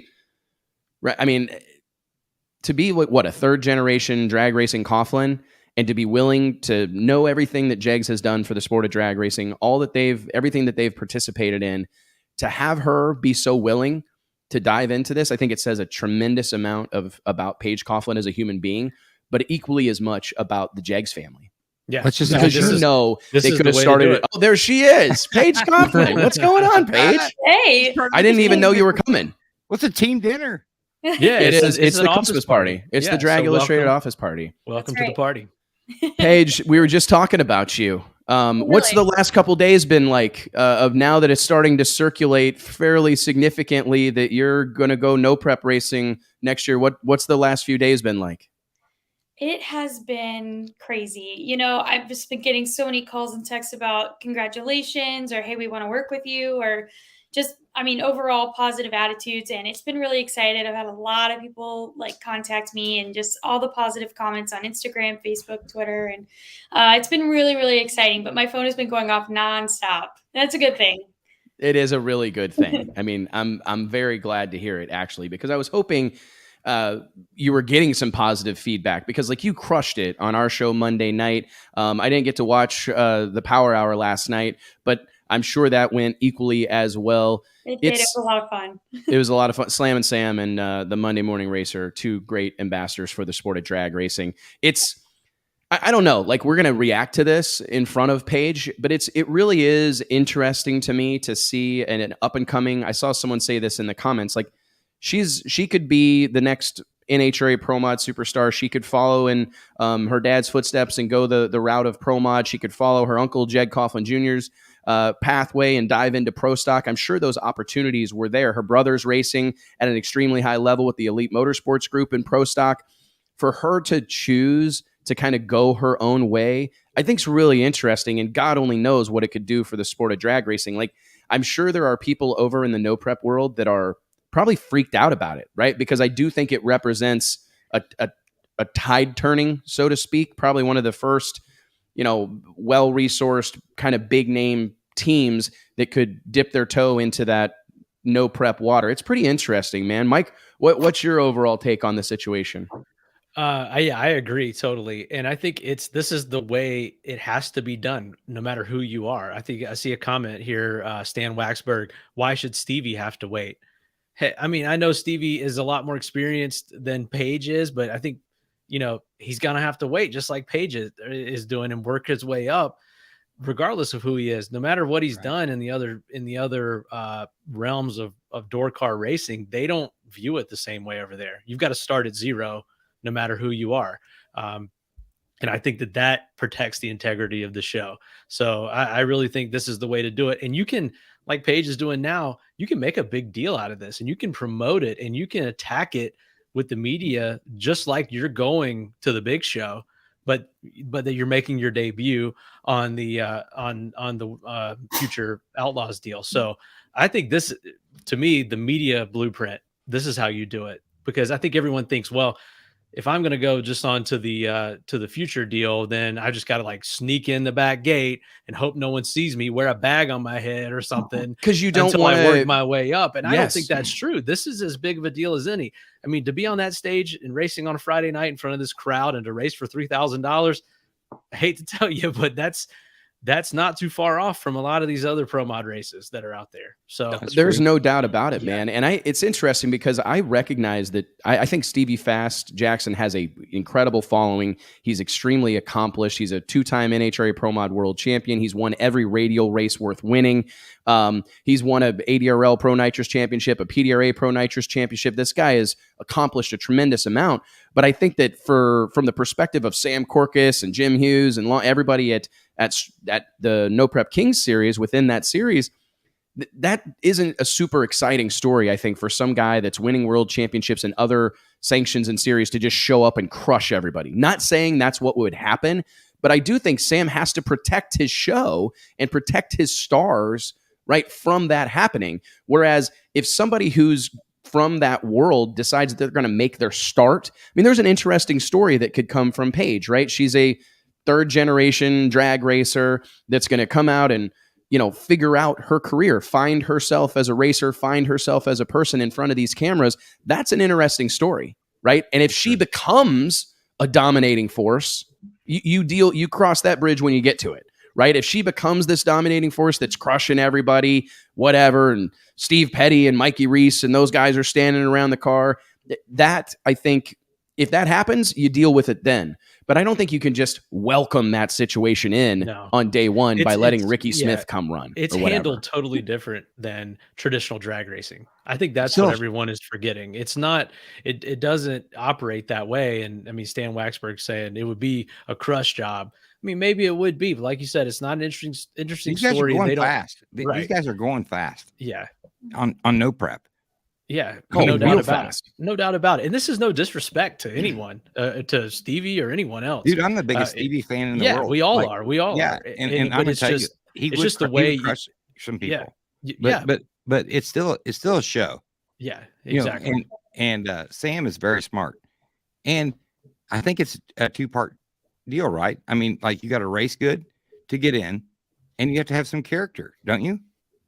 Yeah, you do. Like Justin mentioned, I believe it was on Monday, he said it is a TV show first and a race second. And so when you're trying to work your way up into the invitational class, I mean, if you're not good for TV, then I don't know what your chances are. I mean, you can't just be some kick-ass race car driver and expect to be on the show especially if you're not good for TV. And like, that was one of the things that I admired about it, was because everyone's got to start at zero and work their way up. And I thought that was really cool, because it's like talking about Stevie Fast. It doesn't matter who you are. You got to start somewhere. And that's just how you grow and you learn. I mean, his accomplishments are great. Do I have any of that? Absolutely not. But we're all starting from the same spot. Right. So it just makes it gives a little bit more of like a fair game to everybody. And it's more, it's more appealing. So it's more appealing to someone like you. I mean, you can start your career, and I mean, 10 years from now, you could still be in the MPK series, and you're almost like a star that they made, or you're not, I don't want to say property or whatever, but you're their people. You started there, you've earned your career there. With Stevie, I mean, we've never really even talked to Stevie about this a whole lot, but I don't know that he's even that interested. He's got his own career. He's looking at doing other things, and he's not looking to build his career. I feel like the MPK deal is a place for people to build careers. We talked about this with Lyle Barnett. It's a place for people to build careers and go race there for however long this show goes on. Not just pop in, even when they've got a successful career somewhere Right. else, ruin the show for everyone. Weekend, and they go pop out somewhere else. And that's how regular drag racing works. And I think that that's actually a problem, that it goes a little bit unnoticed. We kind of like it. We like that crossover deal, but I actually think that hurts the overall show, and it hurts the people that go run the series day in, day out, like and Justin, that run the full schedule. Justin, Ryan, these guys have been testing. Right. Jeff Lutz, Daddy Dave. I mean, all of them. They've been building these cars for a lot of years now, right? They have put in the work. They've done test pass after test pass on these no prep surfaces. Can he go down there and crush them? Hell, I don't know. I'm assuming Stevie can figure out just about anything in racing, right? No question. But still, these guys have put in the time, and let's not take away from what they have done. I mean, Ryan and those guys, I've heard that Ryan's like one of the hardest working guys in that scene. Like, he's testing all the time. So you can't. It's just like I was saying about team ownership at the start of the show. You have to be weary, or at least be careful, or acknowledge the fact that you can take that for granted. Like, those guys work hard. We've heard Pat Musey talk about it. We've heard Swanstrom and his dad, Corey Big Country Swanstrom, talk about it. This ain't, these guys are serious race car guys. And I think that they all would respect that they're not going to show up at an NHRA national event and qualify in Pro Mod, or go to a PDRA Pro Boost race and run over top of everyone. They have enough respect for people from other walks of the racing life that they know that would be a process. And I think if the tables are turned, man, we got to be weary, right? You know what I mean? Like, don't make light of what these guys have done and the unique skill set. And I think the thing that gets lost on the No Prep Kings thing is it's not just about the skill set, like making the car, fast cars and all that. It takes some courage. Mm-hmm. And it takes some unique courage to go in, get into one of those cars in any situation, but to get into one of them and send them down a largely unprepped or completely unprepped racing surface. I mean, I think we got to tip our cap to Paige for being willing to do it, because I see these cars on a really good run, make significant moves, right? Oh yeah. Especially second half of the track. Second half of the track, they're a car width either direction when they go across the stripe. And it's really, really impressive how many people are willing to fight that battle. And I think that that's something that gets slept on, the courage that's required to do that type of stuff. It's sketchy driving any of these things once you get to a certain point, right? But I do think that it's worth noting that racing in the no prep world is not for the faint of heart, man. This is a very unique type of drag racing. JT, who are you texting? I can tell he's fixing to text somebody the link. Stevie. Yeah, I could tell. He's going to get someone else on here when we've got 12 minutes of the show left. Oh, sorry. No. Do I not? Well, who knows if he's going to come. We want to save that. I want to get Stevie on when we can get a good full-length conversation with him. Okay. Because it comes up so often. It does come up so often. So I would love to have Stevie on here and clear the air. He'll either agree with everything we're saying or call us all idiots. Man, so we'll see. Here's the thing. If you guys remember, whenever he was on here with John Force that day, he acknowledged that, hey, man, I got a lot of respect. And he also acknowledged how rabid the Street Outlaws fan base is, right? I mean, he's like, hey, listen, I may have learned my lesson a little bit by the Sesame Street Outlaws, and it's all that type of stuff. Because those, the fans of Street Outlaws literally coming out of the woodwork to try to slow that, to run this guy off. It was an impressive thing, man. I actually think that's the coolest part maybe about No Prep Kings is the new unique fan base. These guys aren't hardcore race fans. They are relatively new to the sport, and I think it's cool, man. They are so loyal to their racers, like when we first made that call out to Justin Swanstrom, I would read through the comments because, it was my first one that I ever did. And I was like, what are people saying about me? And they knew how to come at me. And it's you know what? That's their driver, though. And I respect that to the fullest extent. It's very, very impressive.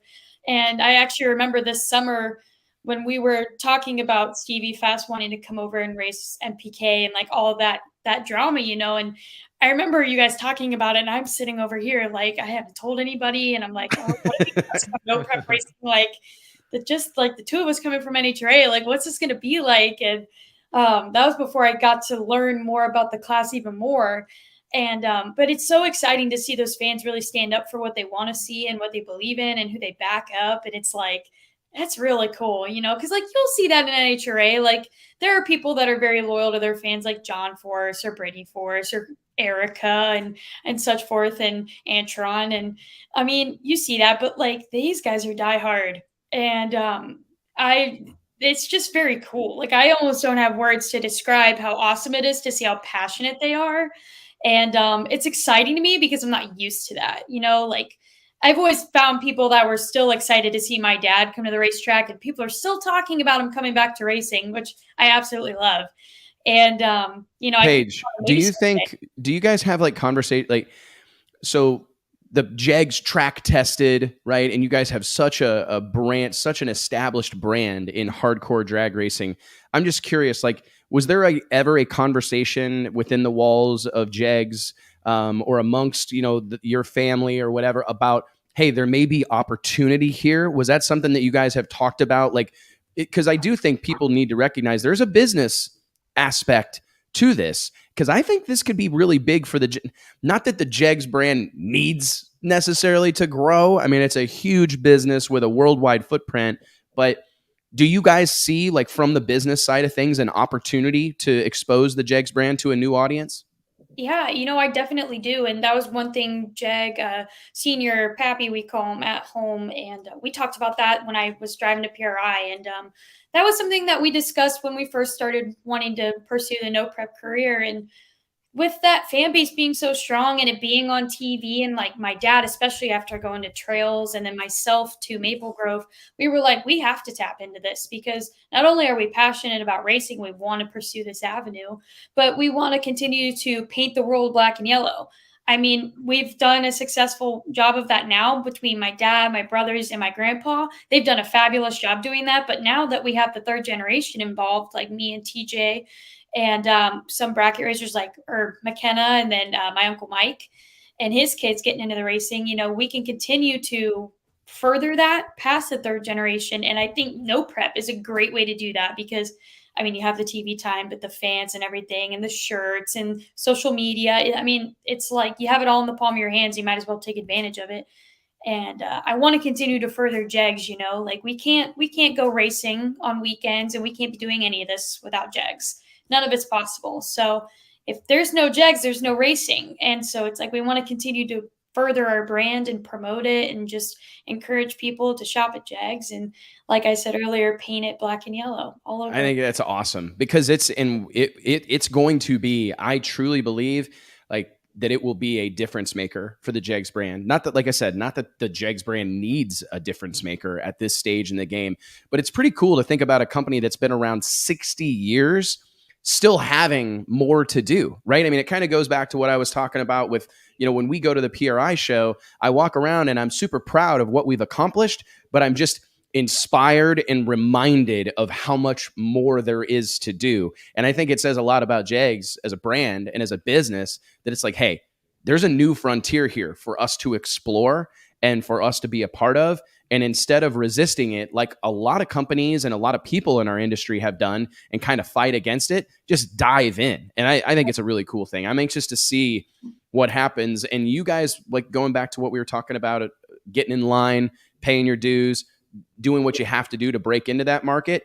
I'm hoping that people seeing you and Jegs' collective willingness to do that will kind of make it cool to go do that. Because right now, I think that there's a whole lot of like pro mod guys or PDRA, whatever, fast door slammer guys that are going, man, I don't want to be the one that goes and gets at the back of the line. I've accomplished enough. I deserve to skip the line. But by you doing it and making it like acceptable for even a big name and a big team to go pay their dues, we may see some other people be willing to do it that weren't until you did, right? Right. And there's the way you get into the invitationals, it's so awesome. And I hope it is inspiring. And, who knows when a team could ask you to come up, and, it's ultimately up to Sam and everyone that works with the production of the show. I learned more about this over the weekend, but if they want you on that team, you can go right on up to that team. But it's like you got to work for it, and that's exciting.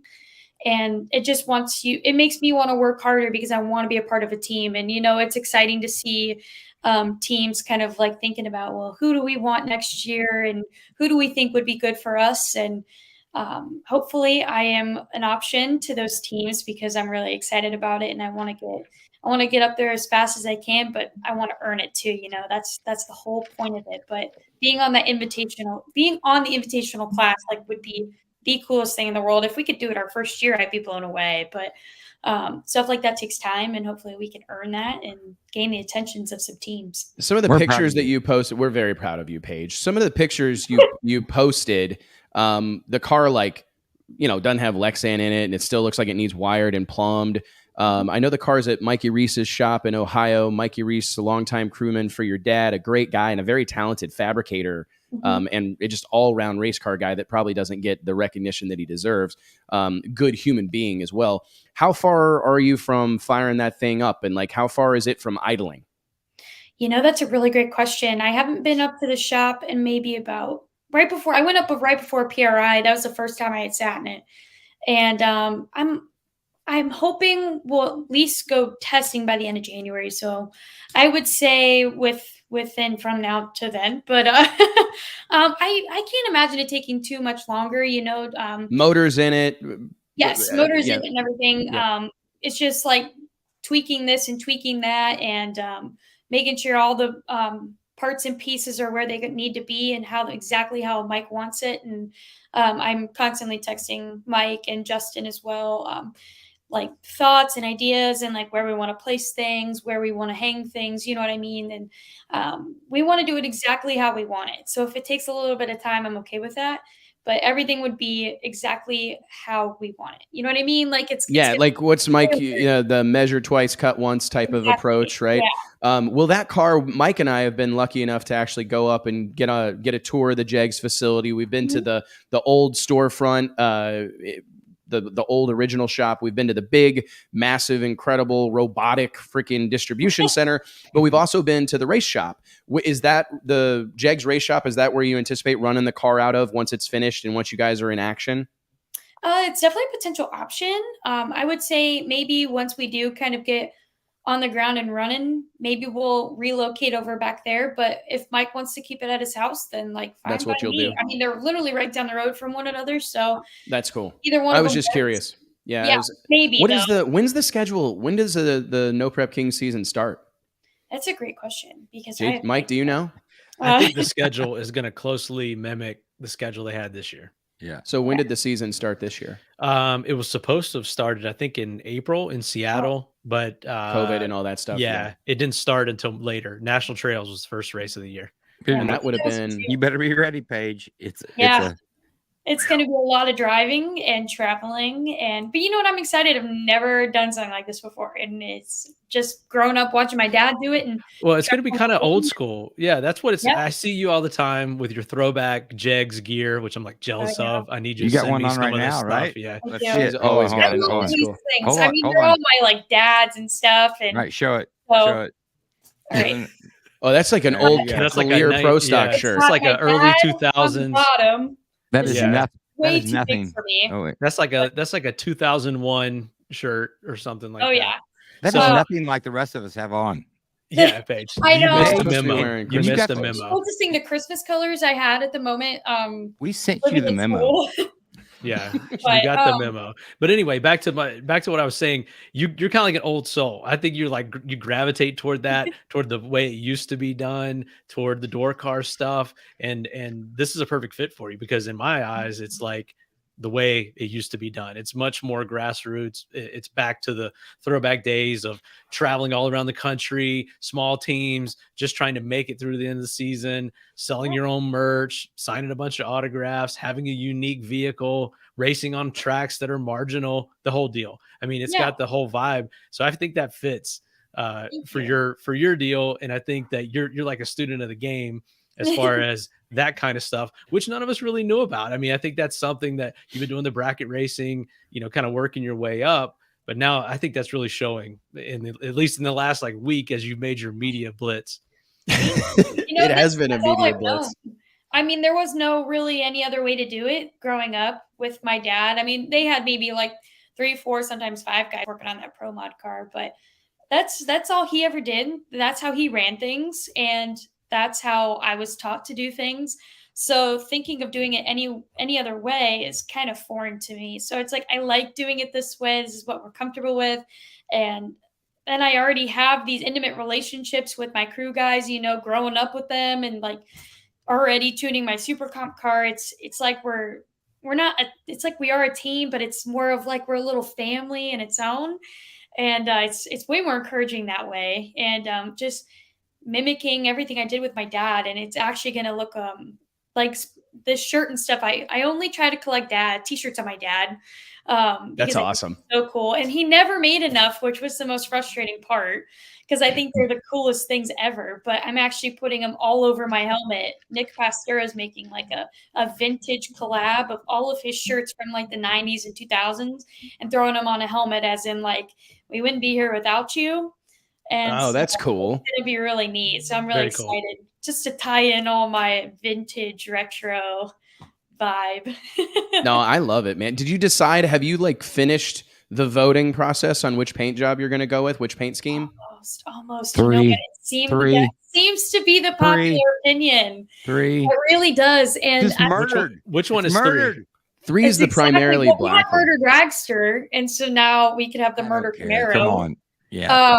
Which actually we named my Murder Dragsters actually after Murder Nova, because he was my favorite person of all time. Oh, really? Oh, really? Your favorite street So outlaw. I had to have my dragster all blacked out as much as I could. And that's why we named it Murder Dragster, and then we have Murder Scooter as well, because everything had to be Scooter, everything's flat I black. think that's why Wes Yeah. named me Murder Tundra one time. Now we'll have I did. Camaro. I did murder everything. Like there was nothing in my shop that was bright at all.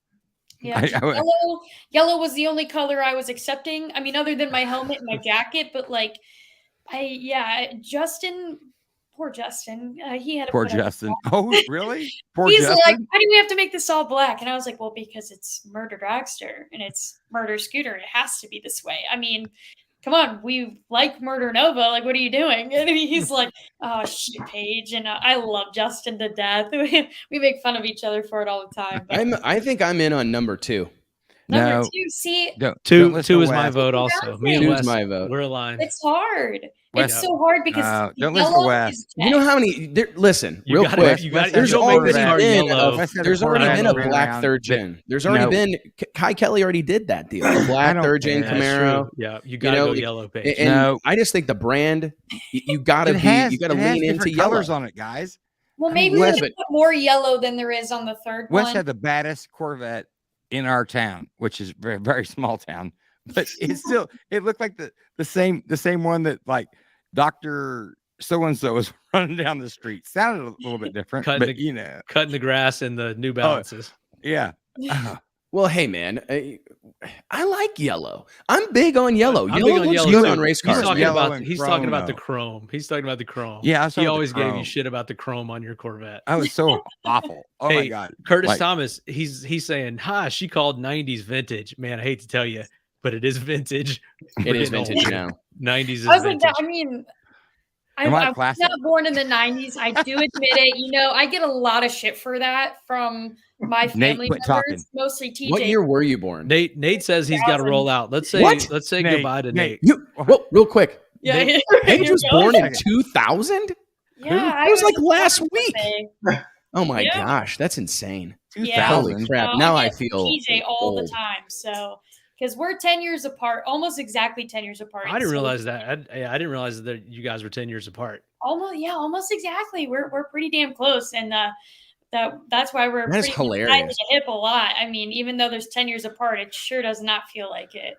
Yeah, you guys are close. I mean, you guys, your whole family is close, and I can tell you and TJ are close. So that's another cool thing to see. Yeah. It's Hey, we gotta TJ, say is we it? gotta We say bye let to Nate. we gotta let Nate go. Nate. Any See you parting guys. words? It's Nate? been fun. No. I mean, Why? Why, Nate? I You want to guys, know why. dinner's on the table. This is, you know Oh, what this give is me a exactly like when you try to leave the bar with Yeah. JT. With JT, he will not let you leave. It's 3 a.m. What are you doing? What? Why? He makes it like you just murdered a member of his family or something. Glenn Butcher gave me love you, Nate. Thanks for being here, bud. Peace, Nate. Seriously, dude. Merry Christmas. Yeah, We'll Nate. we'll talk soon. mad at Whenever you I was now. leaving the JW Marriott Lounge Saturday night at like a reasonable time, and I felt like I'd stayed out late. He gives me a hug and he goes, "Quitter." It's like, Big dude, time. it's Awesome. midnight. Like Butcher's my I gotta boy. go. You know, Glenn, yeah, JT's had just enough to drink. He's not going to let us leave. Like, now we're going to close the internet down. We're staying here till we run out of broadband, right? There is no I'm not end. saying that. There is I no just give end you a to hard the time. night. At the JW Marriott Lounge, though, you can't leave at midnight. I mean, the cool shit hadn't happened yet.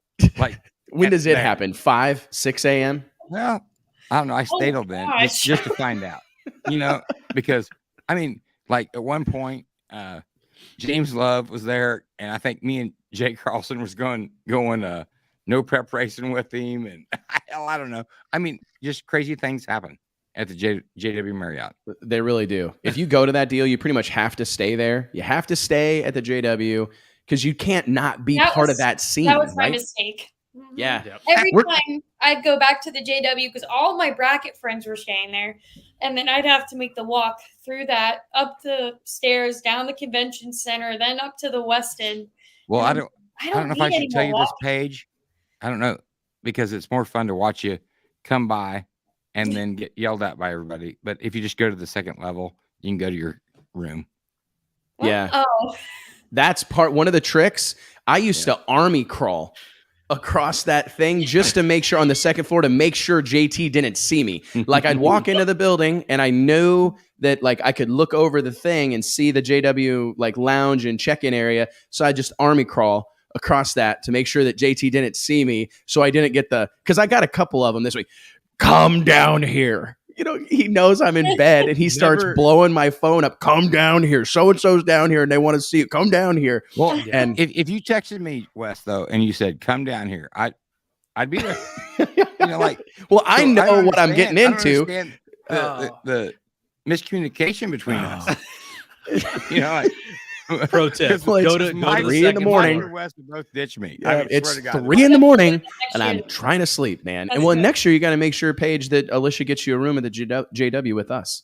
I Yeah, my know, bad. yeah. My She'll be bad. too big time It's by okay. then. It was last minute. You know, I had never like I was working, but I wasn't with my brother or my dad. And when they came for just a day, or TJ came for 2, it was weird. Like I was like, I haven't done something like this in a long time with them, and I almost was like, I'm here all by myself at this point, and I'm like, what do I do? So That's like, cool though. go to the bar, and then I'm like, Glenn bought me a beer, and then I was like, I'm literally sitting here by myself at this point. And all my friends, I'm still waiting on my friends to come, and I'm like, I should have just stayed here. I wouldn't be in this predicament Yeah. if I would have just stayed at the JW. But the West we was want very nice. one night, I think it's Wednesday night, maybe. We came back to the lounge and then walked back downtown and then came back, then Ubered back downtown, then came back and then walked back downtown. I mean, I'd say, Oh, I don't know how you function. I really It's don't. I amazing. don't And know then how he- you he function. never sleeps.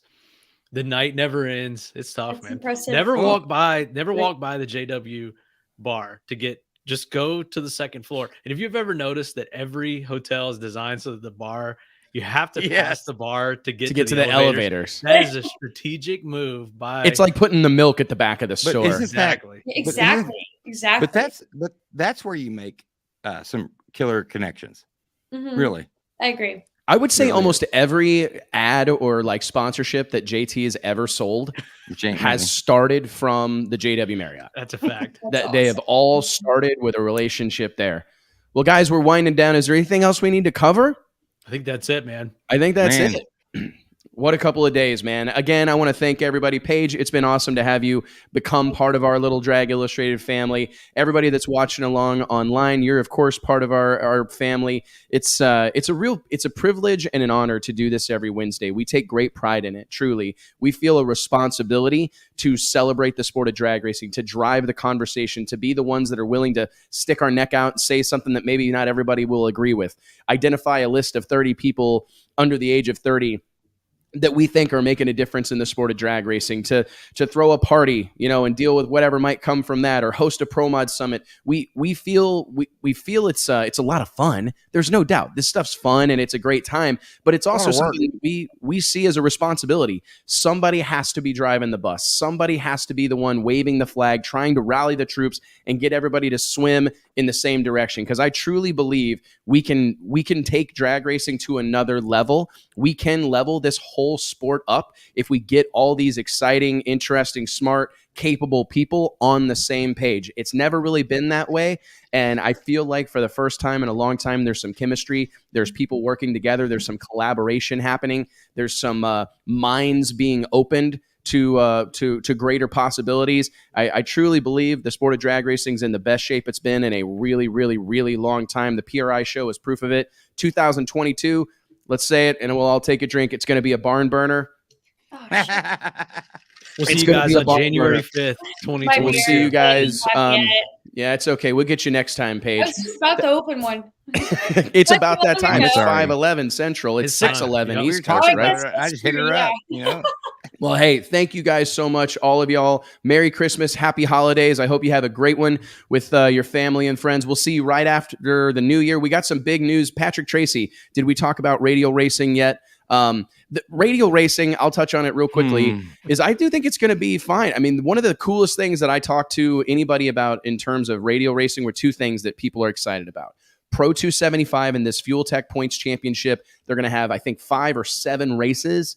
It's a great thing. I personally feel it's long overdue. Radial racing's been clamoring, in my opinion, for a points earning championship. The 3 of Donald Long's races are involved. Obviously, Lights Out, No Mercy, the Sweet 16. I think also I think it should have happened 5 years ago. It should have happened maybe 10 years ago, maybe right? 10 years ago. Radial racing has needed something like this, an overall champion, for a long time. NMCA did their part, stepped up with Radial Wars. We saw Mark Woodruff, I believe, win a championship.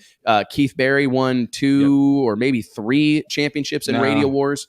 At least a couple. Yeah. I think. Anyways, there have been attempts to do this, but the thing that I heard in terms of radial racing the most at PRI was that people are excited for there to be a points earning championship for Pro 275, limited drag radial, I believe also X275. Just because Radial versus the World isn't what it once was, I think people need to make sure not to misinterpret that, right, as still a very viable and a very strong part of our industry. It's definitely not Radial versus the World 5-6 years ago when all these cars are coming from all these different parts of the sport to converge on Valdosta, Georgia for a big pot, $100,000 at the Sweet 16 or what have you. I think Radial versus the World isn't over. I really don't. I think it could have a life, in my opinion, as something of an exhibition. That was anybody that asked me what I thought about Radial versus the World, I think there's a future there as a 2-3 time a year freak show. That's how it needs to be. Don't worry about the car count. Don't try to get 60 cars. Don't try to get 50. Don't even try to get 20.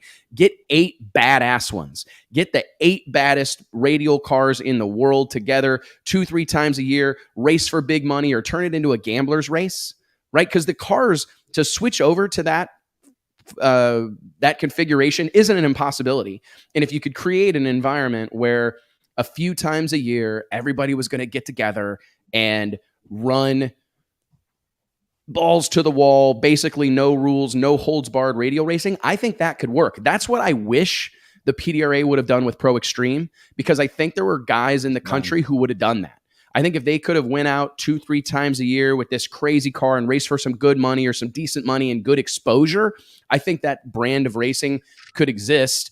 And I hope that's what happens with Radial versus the World. But just because RVW isn't what it was a couple of years ago, don't sleep on radial racing as a whole. What John Sears and company have done with X275, that brand of drag racing is super strong right now. What Donald Long's got going with Pro 275, forcing these guys to have the cars look closer to real cars. I know it's upset some folks and it's been like a big talk the last couple of weeks, but I think it's a step in the right direction. And if we want to preserve radial racing, we got to make sure the cars still look like cars, that they're not pro mods all stretched out and with little bitty tires on the back of them. We got to avoid that. So anyways, guys, that's a wrap on the radial conversation. Thank you guys, every one of you, all of our sponsors, everybody that's been supporting this journey for 15, 16 years now. We just put out our 172nd issue of Drag Illustrated. I didn't think we were going to get the first one done, let alone 2, 3, 4, 5. And to be at 172 here today, I'm very proud of this whole group of people. Thank you all.